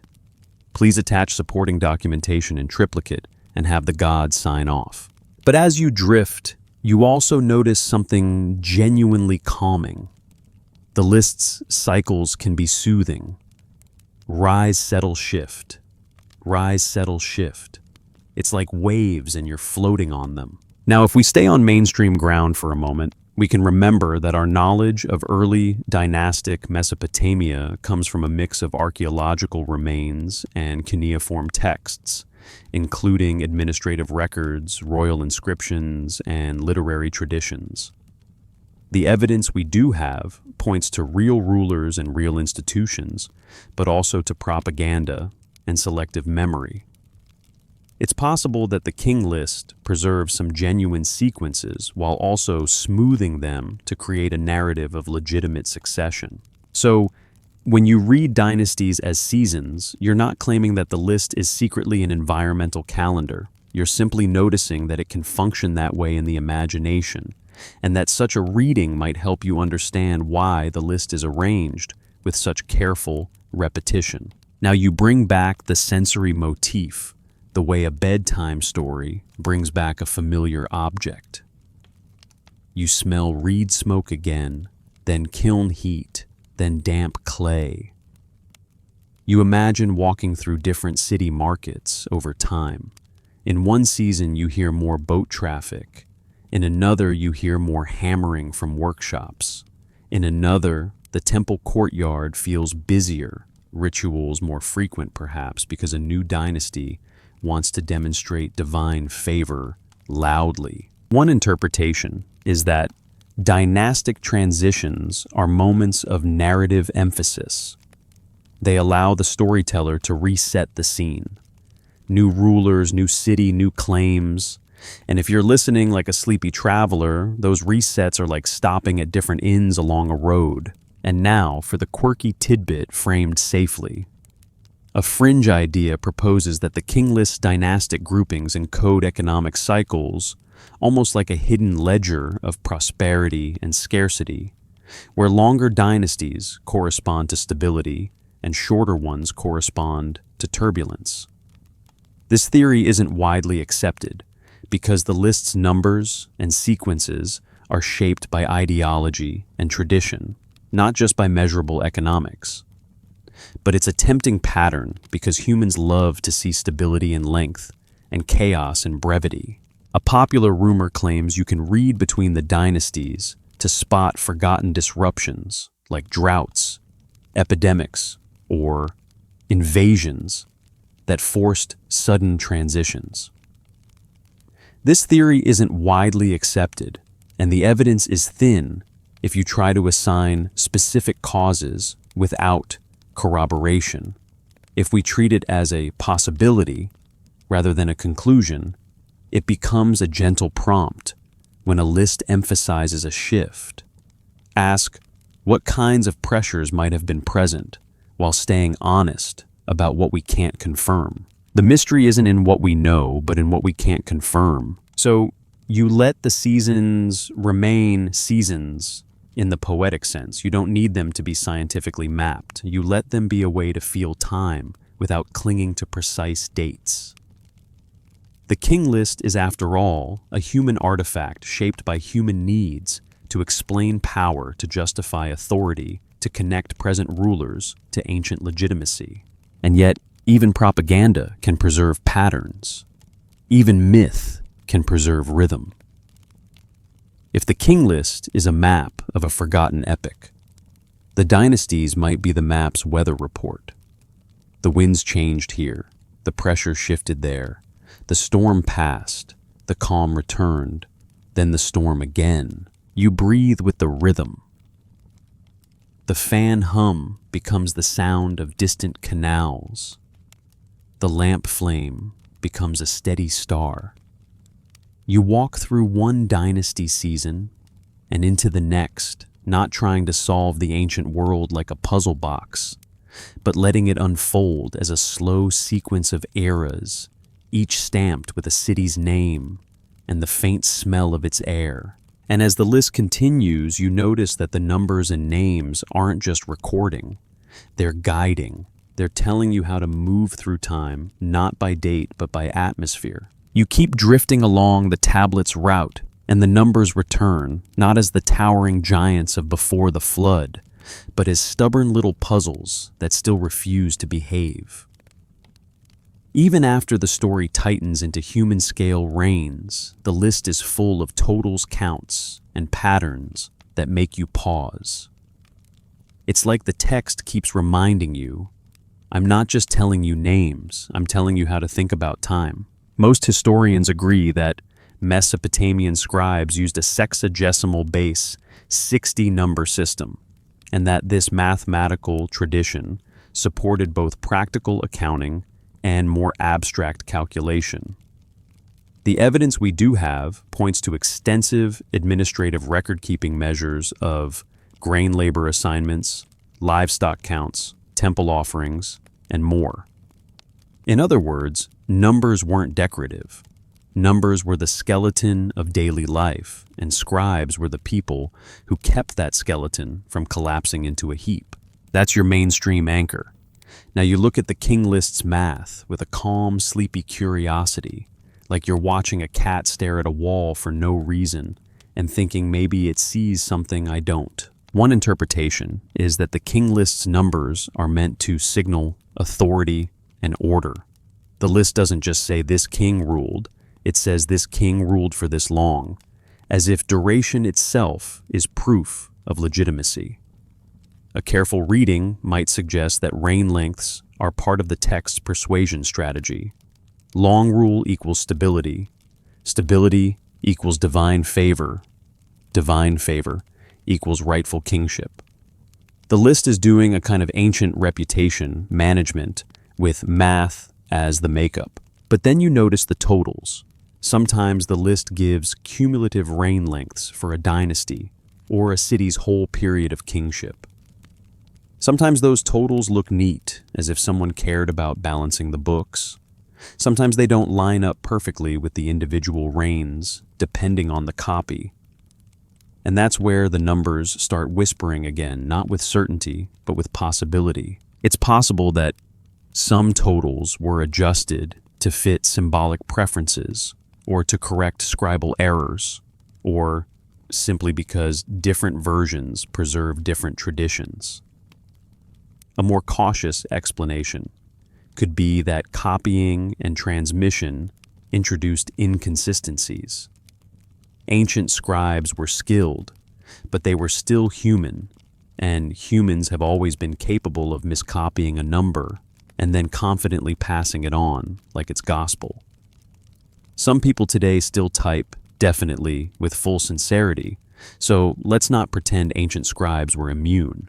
And then the what if mood slips in gentle and cinematic?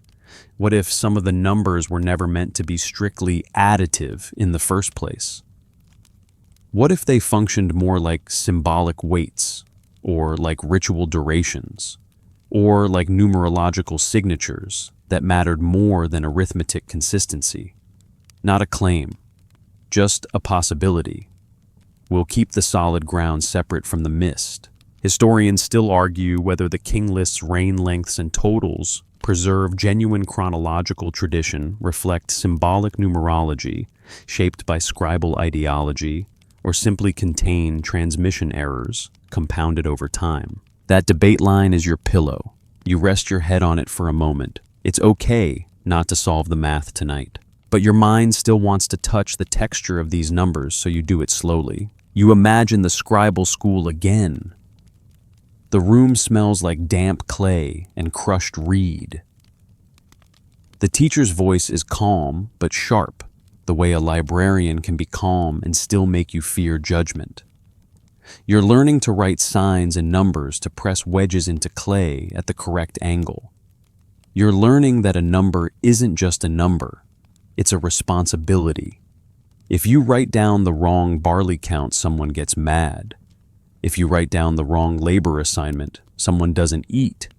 So, scribes develop habits: check, recite, repeat. Now place the King List in that culture. It's not surprising it's full of numbers. Numbers are the language of the state. One interpretation is that the King List uses numbers to turn memory into a ledger. It's saying, here is the account of kingship balanced and recorded. Even if the details are mythic or selective, the format itself feels official. It's like a form with boxes filled in. Humans trust filled-in boxes. And here's a light joke, because the vibe is getting a little too spreadsheet heavy. You can almost imagine the scribe whispering to himself, if I put a total at the bottom, everyone will believe me. And honestly, you've probably believed a pie chart at least once, just because it looked confident. Now back to solid ground. Sexagesimal math can produce patterns that look meaningful if you're not used to it. Base 60 has many divisors, which makes it convenient for fractions in daily calculations. That mainstream fact helps you understand why certain numbers might recur, or why totals might be expressed in clean units. Even today, your minutes and seconds carry that legacy, like a sleepy ghost in your clock app. So, when you see the King List's numbers, you can consider a cautious interpretation. Some of them might be standardized or smoothed to fit round figures in the scribal system. Not because someone is hiding a code, but because roundness feels orderly. Order is persuasive. Order is comforting. Order sells kingship. But the what if reading still lingers and you let it linger without turning it into fact? What if the numbers are doing double duty, both recording and symbolizing? What if a reign length is both a memory of a ruler's duration and a symbolic nod to a sacred number preference? Ancient texts often mix those functions without warning you. Now, for a quirky tidbit framed safely, a fringe idea proposes that certain reign lengths in the King List correspond to astronomical cycles or ritual calendars, as if kingship durations are aligned with patterns in the sky or in ceremonial time. This theory isn't widely accepted as a consistent, across-the-board explanation because the matching can be selective and the evidence doesn't give you a clear key. But it persists because Mesopotamian cultures did pay attention to celestial observation, and because humans love the idea that the cosmos is quietly organizing politics. A popular rumor claims that if you convert reign lengths into different units or group them into sets, you can reveal hidden patterns that act like coordinates. This theory isn't widely accepted, and the evidence is thin if you treat it like a guaranteed cipher. If we treat it as a possibility rather than a conclusion, it becomes a bedtime-friendly exercise. You can play with the idea that numbers can be meaningful in more than one way without insisting you've uncovered a secret map. Let me rephrase that more carefully. Pattern seeking is natural, but it's easy to see patterns that aren't intentionally encoded. So you return to a calmer, grounded approach. The King List is a text designed to be copied, recited, and believed. Numbers are part of its authority voice. Even if some numbers are symbolic, the overall effect is the same. It makes kingship feel measurable, and measurable feels real. And as you keep walking, you notice how the numbers shape your pace. Names alone might blur. Numbers slow you down. Numbers make you pause, count, compare. They give the list rhythm. A king with a short reign feels like a quick footstep. A king with a longer reign feels like a long exhale. A total at the end of a dynasty feels like closing a book softly. If the king list is a map of a forgotten epoch, the numbers might be the map's scale bar, except the scale is sometimes symbolic, sometimes practical, sometimes both. You can't assume every inch equals 1 mile, but you can assume the map maker wanted you to feel proportion. Some eras loom larger, some pass quickly, and the overall story keeps moving. You let the fan hum blend with the imagined scratch of the stylus. You let the lamp flame smooth your thoughts. You don't need to solve the numbers for them to guide you. They're guiding you, already shaping time into something you can carry through the night. And in that soft, steady rhythm, you keep following the list, one name, one number, one measured breath at a time. The numbers settle back into the clay, and your attention drifts toward the hands that made them. Because a list like this doesn't exist in the wild. It doesn't grow on a tree. It's not something a farmer scratches onto a wall between watering his field and chasing a goat. It's a scribal object. And the moment you remember that, the whole king list starts to feel less like an oracle and more like a crafted instrument. Most historians agree that scribal education in ancient Mesopotamia was formal and rigorous, often centered in schools where students learned to write cuneiform copy standard texts and practice calculations.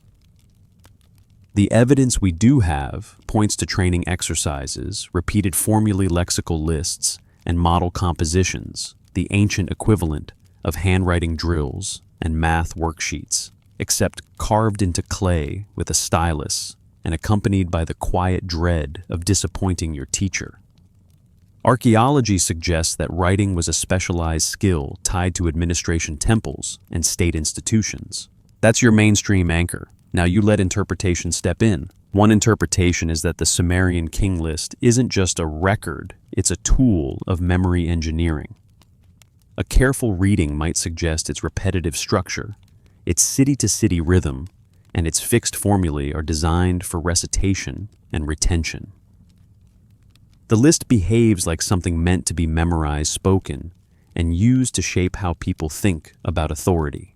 It's possible that the King List functioned as a kind of cultural spine, a sequence that students and officials could learn, a shared narrative scaffold that could be referenced in courtly settings, temple contexts, or political debates. If everyone agrees that kingship moves in a certain order, then that order becomes a social reality, whether or not it matches every messy event on the ground. And then the what-if mood arrives, calm and cinematic. What if the map we're chasing is less about geography and more about training the mind? What if the list is a mental route built so that when you recite it, you walk through a remembered epoch, the way you walk through a familiar neighborhood? Not a certainty, just a possibility. We'll keep the solid ground separate from the mist. You imagine yourself as a student in a scribal school, because this is where texts become living things. You sit on the floor, your knees ache, your tablet is damp and cool. You hold the stylus and you try to press the wedges cleanly, but the clay doesn't care about your dreams. The teacher walks behind you, and you can feel his presence like a cloud blocking sunlight. He stops, he looks, he makes a sound that is not a full sigh, but definitely contains one.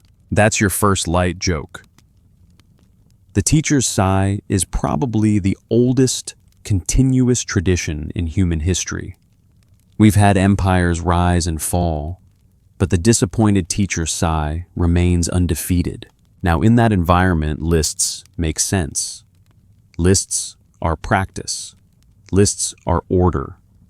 Lists teach you categories: animals, professions, city names, gods, measures. The evidence we do have points to lexical lists used in education, where students copy and memorize standardized sequences. The King List, with its formulaic lines and repeated patterns, fits naturally into a world where repetition is pedagogy. One interpretation is that the King List trains not just writing skill, but worldview. It teaches you that kingship is singular, continuous, divinely sanctioned, and orderly. It teaches you which cities matter, which kings matter, and how to talk about legitimacy. It's possible that its very memorability is part of its political power. A text that can be recited becomes a shared truth, or at least a shared script people can perform. Historians still argue whether the King List's primary role was educational ideological propaganda for specific dynasties, a compilation of older traditions for archival purposes, or some mixture of all three. That debate line is your compass. It keeps you from treating the list as one thing only. Now, you consider how memory works in a world without search engines. If you want authority, you need continuity. If you want continuity, you need stories and sequences that people can hold in their heads. Scribes were the keepers of that continuity. The evidence we do have points to scribes as essential in administration and temple economies, recording transactions, maintaining archives, and shaping official narratives. They weren't just passive copyists. They were the ones who decided how the past should sound. So, if the King List is a map of a forgotten epic, it might be a map drawn by people whose job was literally to make the world legible. You imagine the school's routine. The morning starts with copying signs, then lists, then perhaps a model text. The student's hand learns the angles. The student's mind learns the sequences. The student's voice learns the cadence of recitation. The King List's rhythm makes sense in that cadence. City, king reign, city, king reign. It's almost musical, and you can feel how it would be easier to remember than a messy chronicle full of caveats. And here comes your second light joke. If you've ever repeated someone's phone number out loud so you don't forget it, congratulations, you have just participated in ancient scribal technique.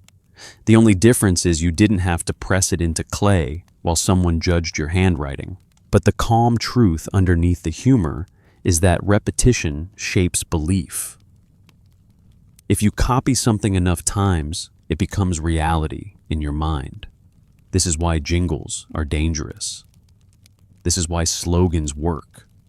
This is why the King List could matter beyond its factual accuracy. One interpretation is that the list functions like a mnemonic palace.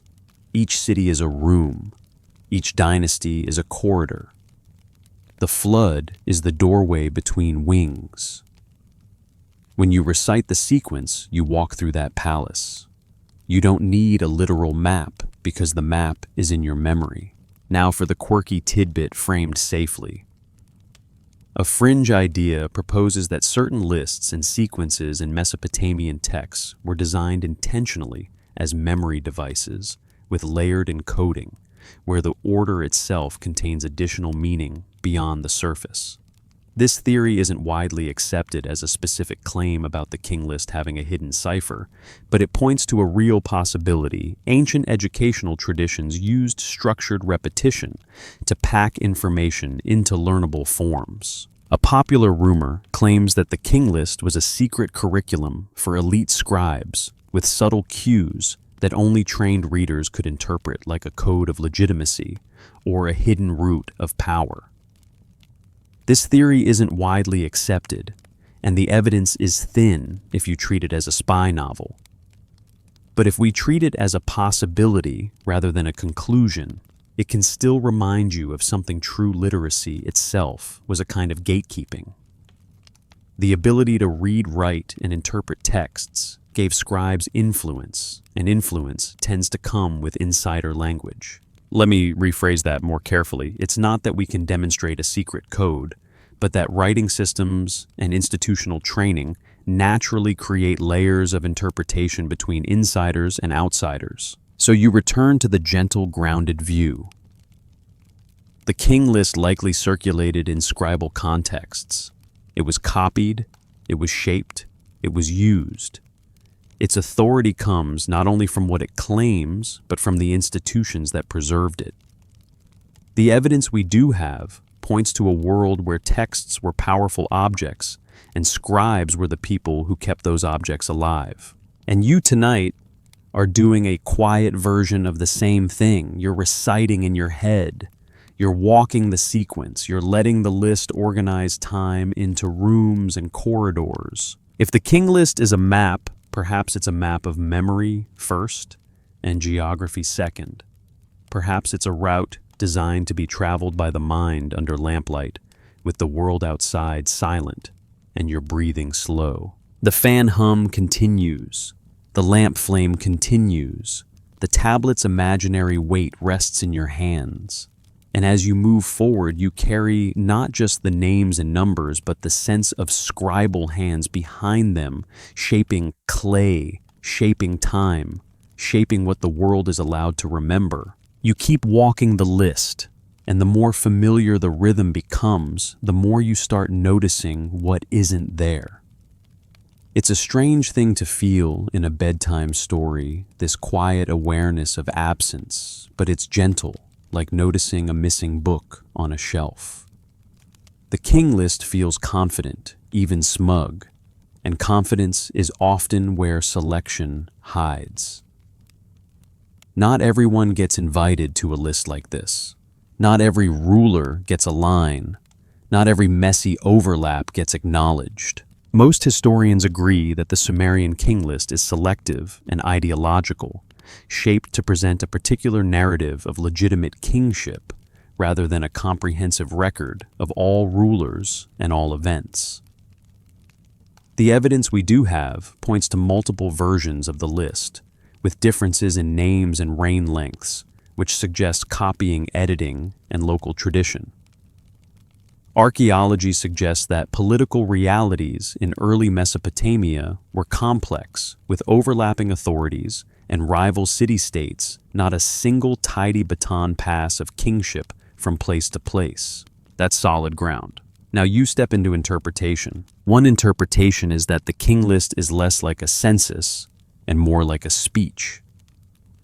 A careful reading might suggest it functions as a curated museum exhibit. Here are the kings who count arranged in the order that supports a desired story.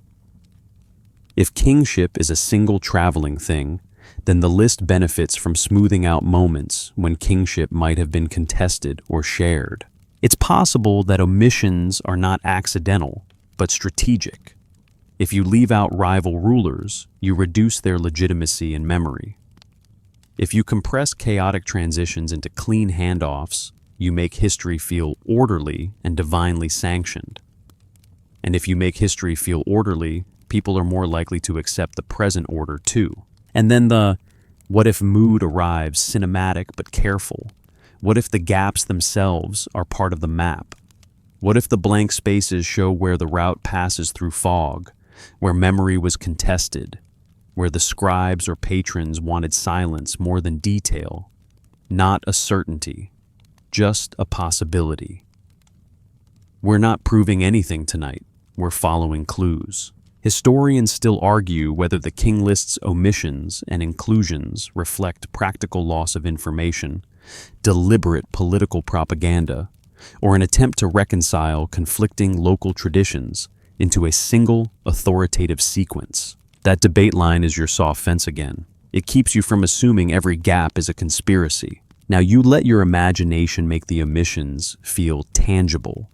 You picture a scribal workshop, shelves of tablets, some cracked, some smeared, some still sharp.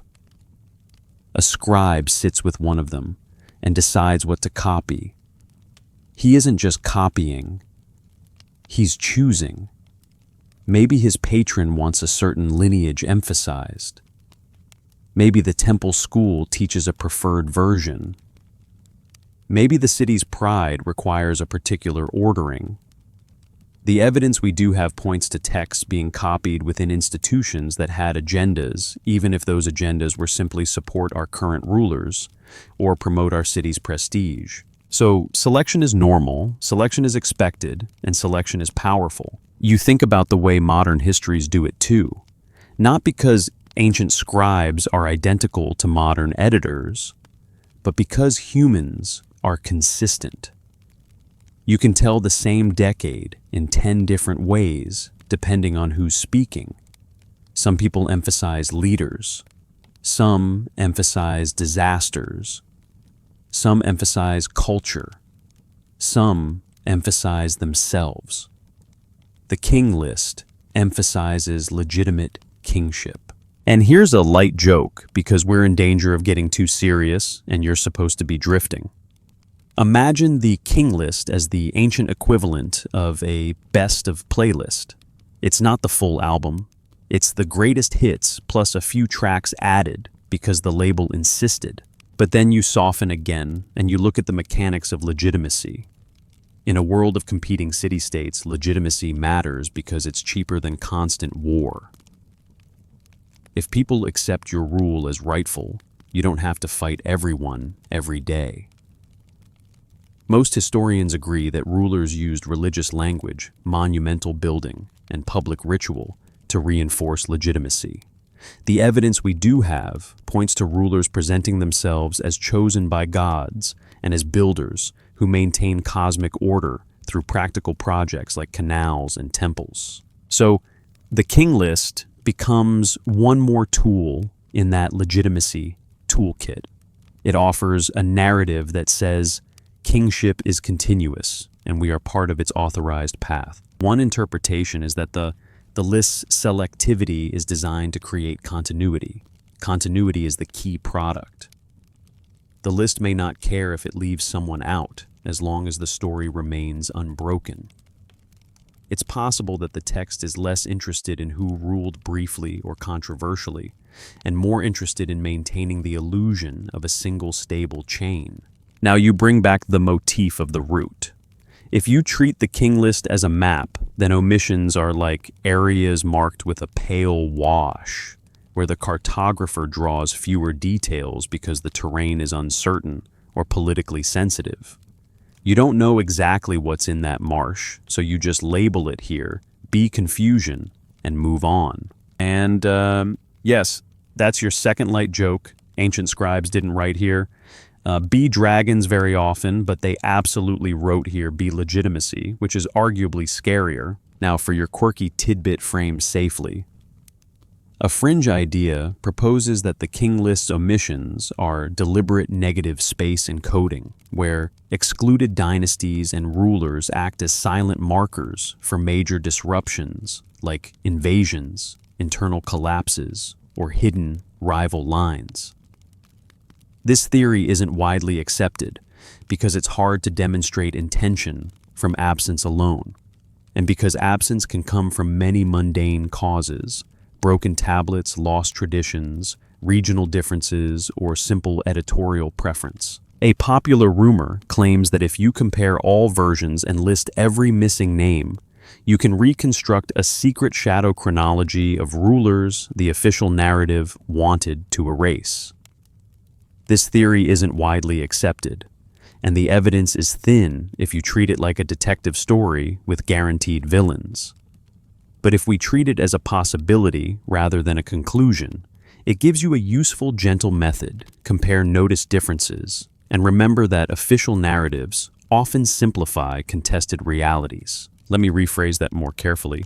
Comparing versions can reveal how tradition shifts, but it doesn't automatically reveal a hidden truth. The mystery isn't in what we know, but in what we can't confirm. So, you return to the calm, mainstream, safe insight. The King List is a crafted narrative. Its selectivity is part of its function. It's telling you not just who ruled, but who should matter. It's building a memory that supports a worldview kingship.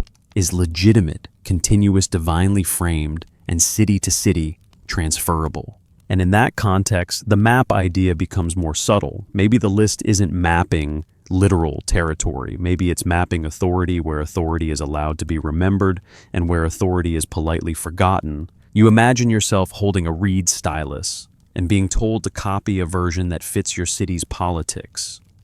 You might know dimly that another city's version is different. You might even have heard stories of rival rulers. But you copy what you're instructed to copy. Over time, the copied version becomes the remembered version. The remembered version becomes the truth in the social sense. This is how texts shape worlds. The fan hum keeps you anchored. The lamp flame keeps you soft. You don't need to be cynical about the list to see its design. You can respect it as a cultural artifact that does what artifacts do.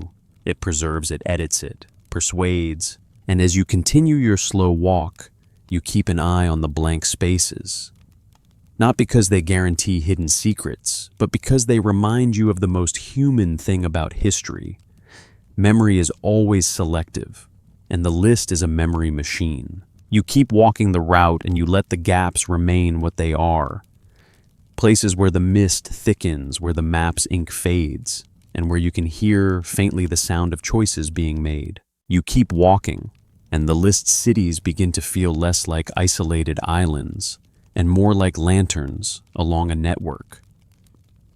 Because no city in Mesopotamia was truly alone.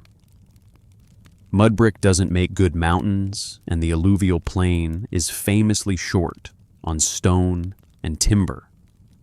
If you want sturdy building material, metals, luxury goods, or even certain kinds of prestige, you have to reach outward. And reaching outward means trade borderlands and roads that are really just agreements between strangers who decide not to fight today. Most historians agree that ancient Mesopotamian cities depended on long-distance trade for materials not available locally, such as stone metals and timber. Archaeology suggests extensive exchange networks connecting Mesopotamia with regions like Anatolia, the Iranian Plateau, the Levant, and the Gulf, bringing in copper tin, lapis lazuli cedar, and other goods. The evidence we do have points to trade being both economic and political, a flow of objects that also carries influence, alliances, and ideas. That's solid ground. Now you let the King List sit on top of that network like a transparent overlay. One interpretation is that the rise and fall of city prominence in the list may reflect in part shifting access to these networks. A careful reading might suggest that when a city holds kingship, it may also be holding a key position in trade routes, canal junctions, or administrative control over exchanges. It's possible that kingship travels not only by battle and legitimacy claims, but by logistics, the quiet power of who can feed people, arm people, and supply temples with the good stuff that makes the gods look impressed. And then the what-if mood arrives, cinematic but calm. What if the King List is a map of corridors, not just capitals? What if each city name is not only a place, but a node in a web of movement, where imported stone becomes temple steps, and imported copper becomes tools and weapons that change the balance of power? Not a certainty, just a possibility.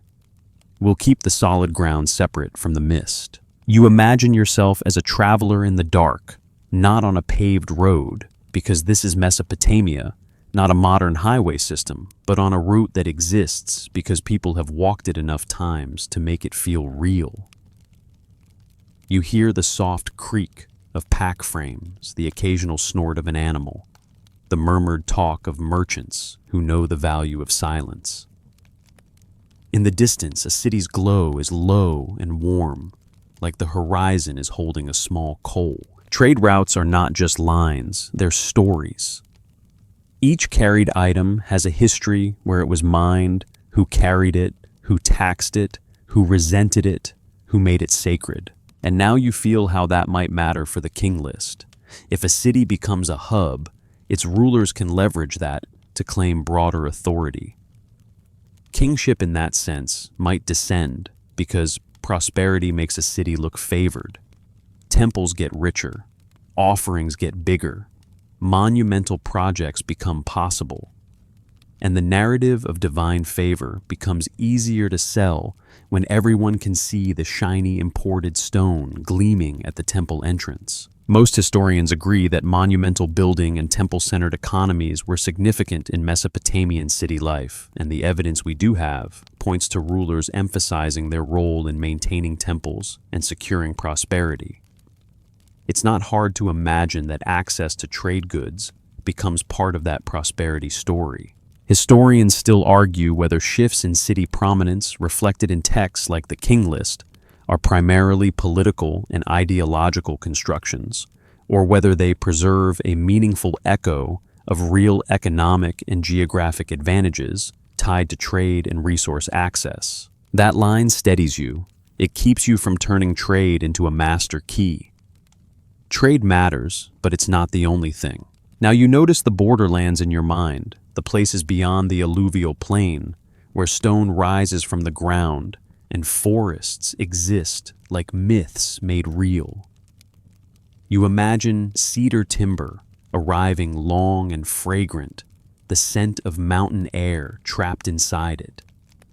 You imagine copper ingots, heavy and dull, turning into tools that make irrigation easier and weapons that make diplomacy more urgent. You imagine lapis lazuli, that deep blue stone that looks like night sky, captured and polished, arriving to become beads and inlays, tiny pieces of distant geology turned into status. Here comes your first light joke. You realize that the ancient world is basically the same as modern life in one essential way. Everyone wants imports. Somewhere an official is definitely saying we can't run a proper civilization without premium cedar. But the calm point behind the joke is that imports carry prestige. Prestige reinforces legitimacy. Legitimacy supports kingship narratives. So the King List, even if it isn't directly listing trade routes, might be indirectly mapping the rise of cities that could command these flows. One interpretation is that the list's city sequence could correspond to shifting centers of connectivity, not just who ruled, but who connected. And if you treat the list as a map, it might be mapping the web's bright nodes over time. Now, a careful reading might suggest that borderland interactions also shape culture. Trade doesn't only bring objects, it brings styles, techniques, and ideas. The evidence we do have points to cultural exchange across regions. Seals pottery, styles, artistic motifs, and administrative practices can spread. And when administrative practices spread, that can change how power operates. A city with strong scribal systems can manage larger networks, which can reinforce its ability to claim wider authority. So, your forgotten epic might not be forgotten because it vanished, but because its complexity is hard to see when you only stare at kings and battles. The King List offers a simplified path, but beneath it is a humming web of exchange. Now for the quirky tidbit framed safely. A fringe idea proposes that the King List's city sequence corresponds to an encoded trade itinerary, with each city representing a stage in a merchant route, and that the reign lengths are symbolic of travel durations or seasonal trading cycles. This theory isn't widely accepted because the King List's purpose is primarily ideological and dynastic, and because the evidence doesn't provide a clear, consistent mapping between reign lengths and travel time. But it's a fun thought that fits the map mood, a list that can be walked like a road. A popular rumor claims that certain ancient texts hide merchant maps in plain sight by listing places in meaningful order, and that the King List is one of them. This theory isn't widely accepted And if the evidence is thin, we'll say so. If we treat it as a possibility rather than a conclusion, it becomes a gentle, imaginative overlay. As kingship moves, so do goods. As goods move, so does influence. Let me rephrase that more carefully. The list doesn't need to be a literal trade map to reflect a world where trade shapes power. So you settle back onto solid ground. Ancient Mesopotamian cities were part of networks. They relied on exchange. They competed for access. The evidence we do have points to the importance of resource scarcity in the alluvial plain and the creativity required to overcome it. And it makes sense that a text concerned with kingship would emerge from that world, a world where power is as much about supply as it is about swords. You imagine yourself at a city gate at dusk. Merchants arrive, guards inspect, someone argues about tariffs, someone tries to look innocent while hiding a small extra item. Civilization again is consistent. Inside the walls, scribes prepare to record the incoming goods. Names, numbers, seals pressed into clay. The same tools that shape the King List shape trade records too. And you feel the list as part of that ecosystem. A curated sequence of authority floating above the practical networks that keep a city alive. The list says kingship is here. The trade network says yes, and it's here because the boats arrived, the grain stores are full, the temples can afford offerings, and the scribes can keep the books straight. If the King List is a map of a forgotten epic, perhaps it's mapping the visible peaks of a hidden infrastructure. The peaks are kings and cities. The infrastructure is canals, caravans, agreements, and the slow, steady movement of things. You let the fan hum blend with imagined hoofbeats and water lapping against a boat hull. You let the lamp flame become a distant gate light. You continue your route, feeling the borderlands and trade roads as quiet forces beneath the list's confident surface, shaping where kingship can plausibly descend. And you keep walking one city name at a time through a world that is always connected, even when it pretends to be neatly divided. You keep walking the route, and somewhere between one city name and the next, your eyes lift from the clay and drift upward, as if the ceiling of the room has quietly disappeared. The fan hum becomes a soft night wind. The lamp flame becomes a tiny, steady star. And you remember something very old and very human. When you don't have streetlights, the sky is your map. Most historians agree that ancient Mesopotamian cultures paid close attention to the heavens, using celestial observation for timekeeping ritual calendars and omens, especially in later periods where the evidence is richer. The evidence we do have points to a long tradition of watching the sky, naming stars, tracking lunar cycles, and organizing months around observable patterns. Archaeology suggests that the night sky wasn't a backdrop. It was a working tool, like a calendar you could actually see. That's your mainstream anchor. Now you let the mist come in, carefully labeled. A fringe idea proposes that the Sumerian King List is not only a dynastic narrative, but also a kind of mirrored map where the sequence of cities and the movement of kingship correspond loosely to celestial patterns or ritual pathways. This theory isn't widely accepted, and the evidence is thin if you treat it as a strict one-to-one code. But it persists because it fits a real cultural habit, linking earthly order to cosmic order. If the sky is stable, then anchoring kingship to the sky makes kingship feel stable too. One interpretation signposted as interpretation is that even without a literal star map embedded in the text, the King List might reflect a cosmic style of thinking. A careful reading might suggest that the list wants to present kingship as part of a larger order, a descent from heaven that isn't just metaphorical but conceptual. The world below should mirror the world above. So the sequence of cities could be presented in a way that feels like a ritual procession or a celestial cycle, even if we can't confirm a precise astronomical alignment. And then the what-if mood arrives quiet and cinematic. What if the list is trying to make you feel that the route of kingship is as inevitable as stars rising and setting?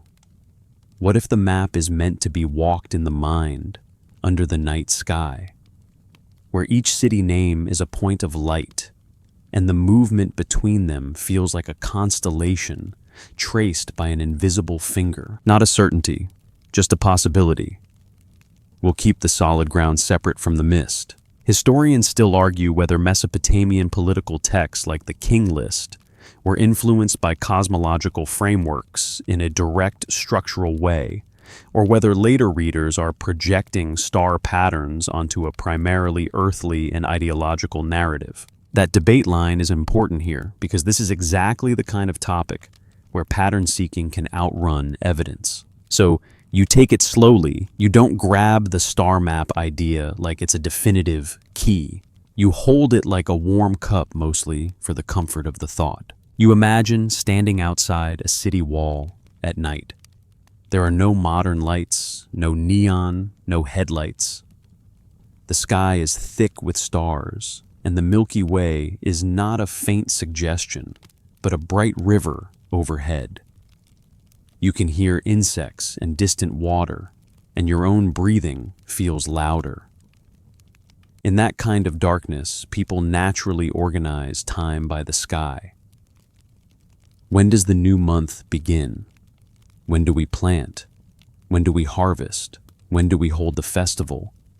The sky answers at least enough to live. So, if rulers want legitimacy, they might want their authority to feel synchronized with that sky. Most historians agree that religious and ritual life was central in Mesopotamian cities, and the evidence we do have points to festivals, temple calendars, and the idea that order on earth should align with divine order. One interpretation is that the King List kingship descends language taps into that alignment. It makes kingship feel like part of the world's architecture, not just a human arrangement. A careful reading might suggest the list is building a bridge between governance and cosmos. If the gods organize the sky, then kingship organizes the land. And here comes a light joke, because it's bedtime, and your brain likes to smile before it sleeps. Imagine being an ancient ruler trying to sound cosmic. I didn't take power. The universe scheduled me. It's the original version of saying, it's not me, it's destiny. But then you settle back into calm and you ask the more useful question, even if the star map claim is too strong, could cosmology still shape how the text is structured? It's possible. Many ancient cultures framed kingship and city order as reflections of divine order. Even without explicit star references, the narrative might be arranged to feel like a cycle, like a procession, like a pattern that repeats. That feeling can be persuasive. Humans trust patterns, especially when they're sleepy. Now for your quirky tidbit framed safely and clearly.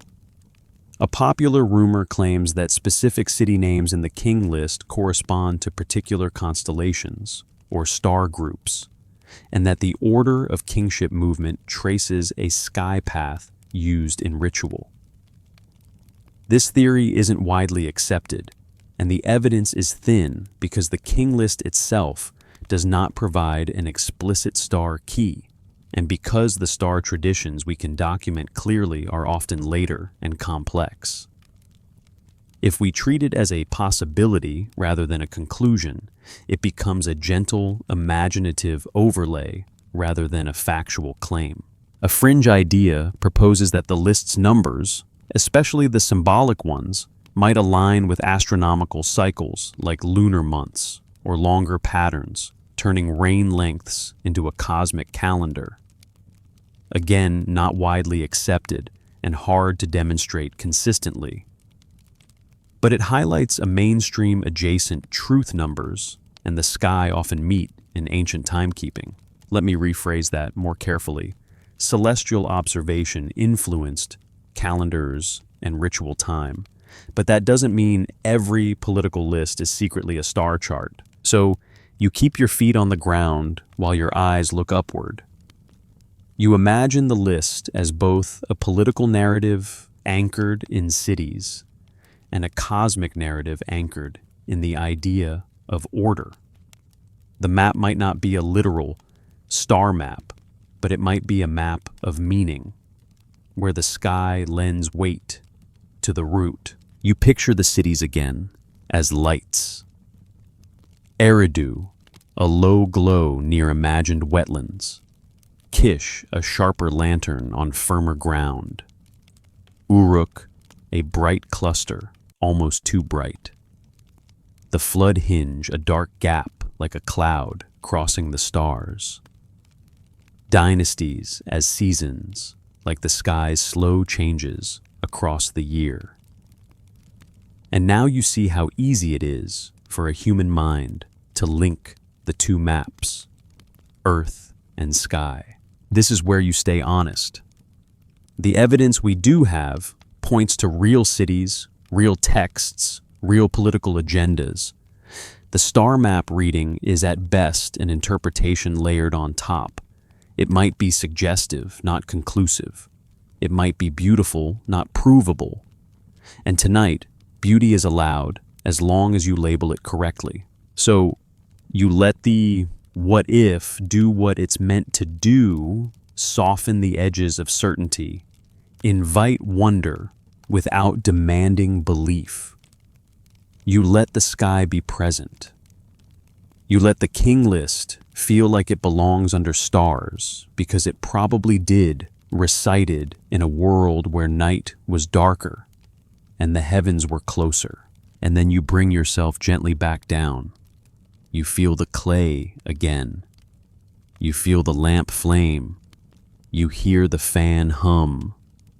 You remember some parts are documented, some are interpretation, and some are gentle imagination. If the King List is a map of a forgotten epic, the star map idea is one of those misty layers that can make the route feel deeper, even if you can't verify it with certainty. It reminds you that ancient people often lived in a world where sky and city were not separate categories, but one continuous order. You let that order settle around you like night air. And you keep walking calm and steady, ready to return to the solid ground of what we can say and to the soft mist of what we can only wonder. You bring your eyes back down from the imagined stars, and the room returns the steady fan hum, the lamp's small flame, the sense of clay in your hands, even though you're really just holding the idea of it. The King List has carried you through beginnings, pivots, numbers that swell and shrink, and the feeling of cities lighting up in sequence like lanterns along a route. And now you reach the quiet moment where you don't need another twist. You need a careful landing. Most historians agree that the Sumerian King List is a crafted text that blends tradition ideology and selective memory to present a narrative of legitimate kingship moving between cities. The evidence we do have points to multiple versions and copying traditions, suggesting it was shaped over time. And archaeology suggests that early Mesopotamian urban life was complex, competitive, and grounded in irrigation temple institutions and administrative record-keeping. That's the solid ground you can stand on without wobbling.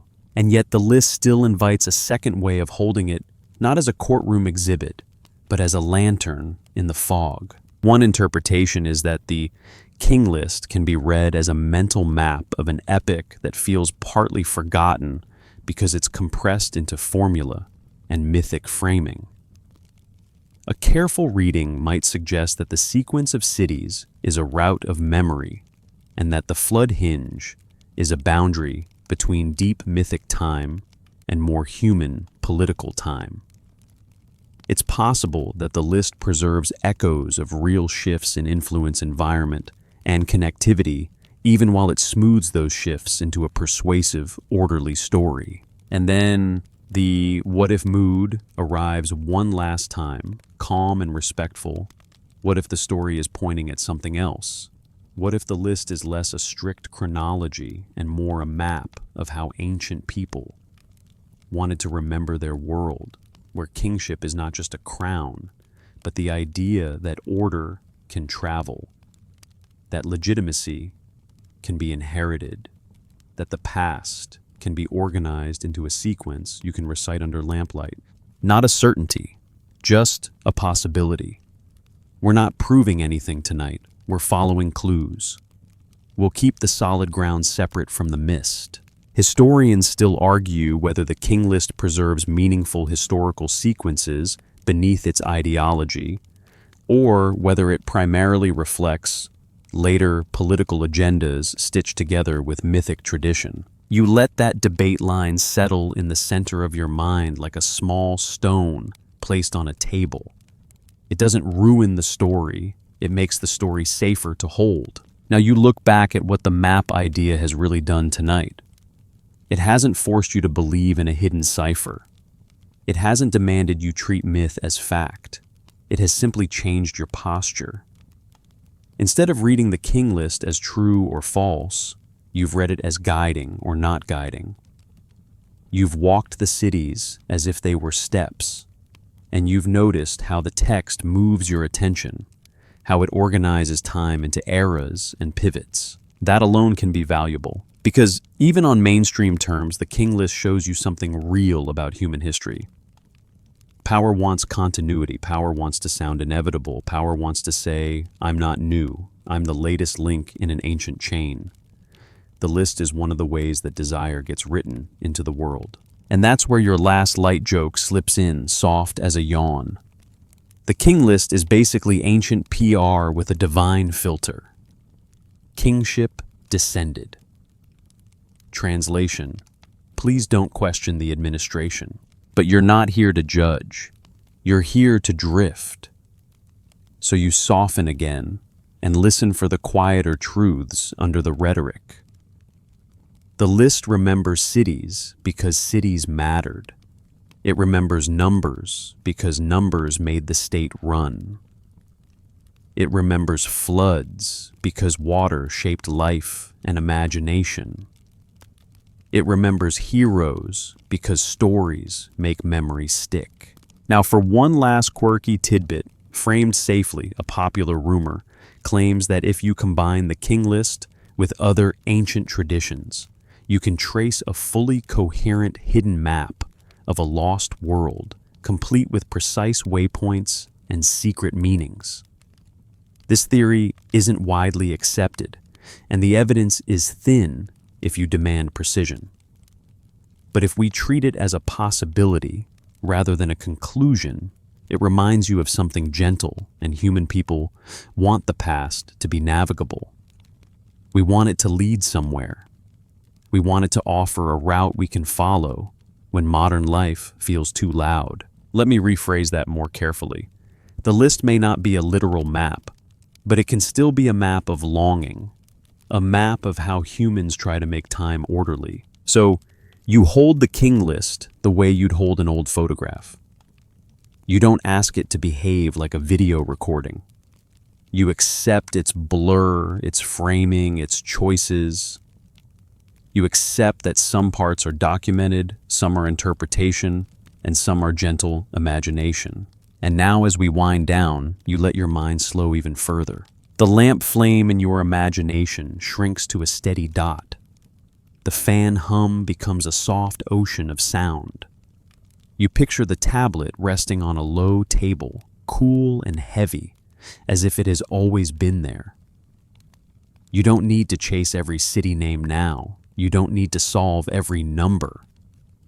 You've already walked the route once, and routes don't disappear just because you stop walking. You imagine yourself stepping outside into a night that is calm and wide. The sky is present, but not demanding. The cities you visited tonight are not bright points on a real map, but gentle lights in a mental landscape. Eridu feels like water and beginnings. Kish feels like a crossroads and a title spoken with pride. Uruk feels like a wall and a story that won't stop echoing. The flood hinge feels like a quiet boundary line where memory becomes myth and myth becomes structure. You take a slow breath in and you let it out longer than you need to. The mystery isn't in what we know, but in what we can't confirm. And that's okay. In the dark, it can be comforting to admit what we don't know because it means you don't have to fight for certainty tonight. You can just rest in the idea that ancient people also lived with uncertainty, and they built stories to make it gentle. You let the King List close like a book in your mind, not with a slam, but with a soft, careful touch. You can still feel the clay texture in your fingertips, even as your hands relax. You can still hear the stylus scratching faintly in the distance, the sound of someone long ago trying to make order out of time. And as your thoughts slow, you return to the simplest image: a quiet room, a small flame, a steady hum, and a path you followed without needing to prove where it ends.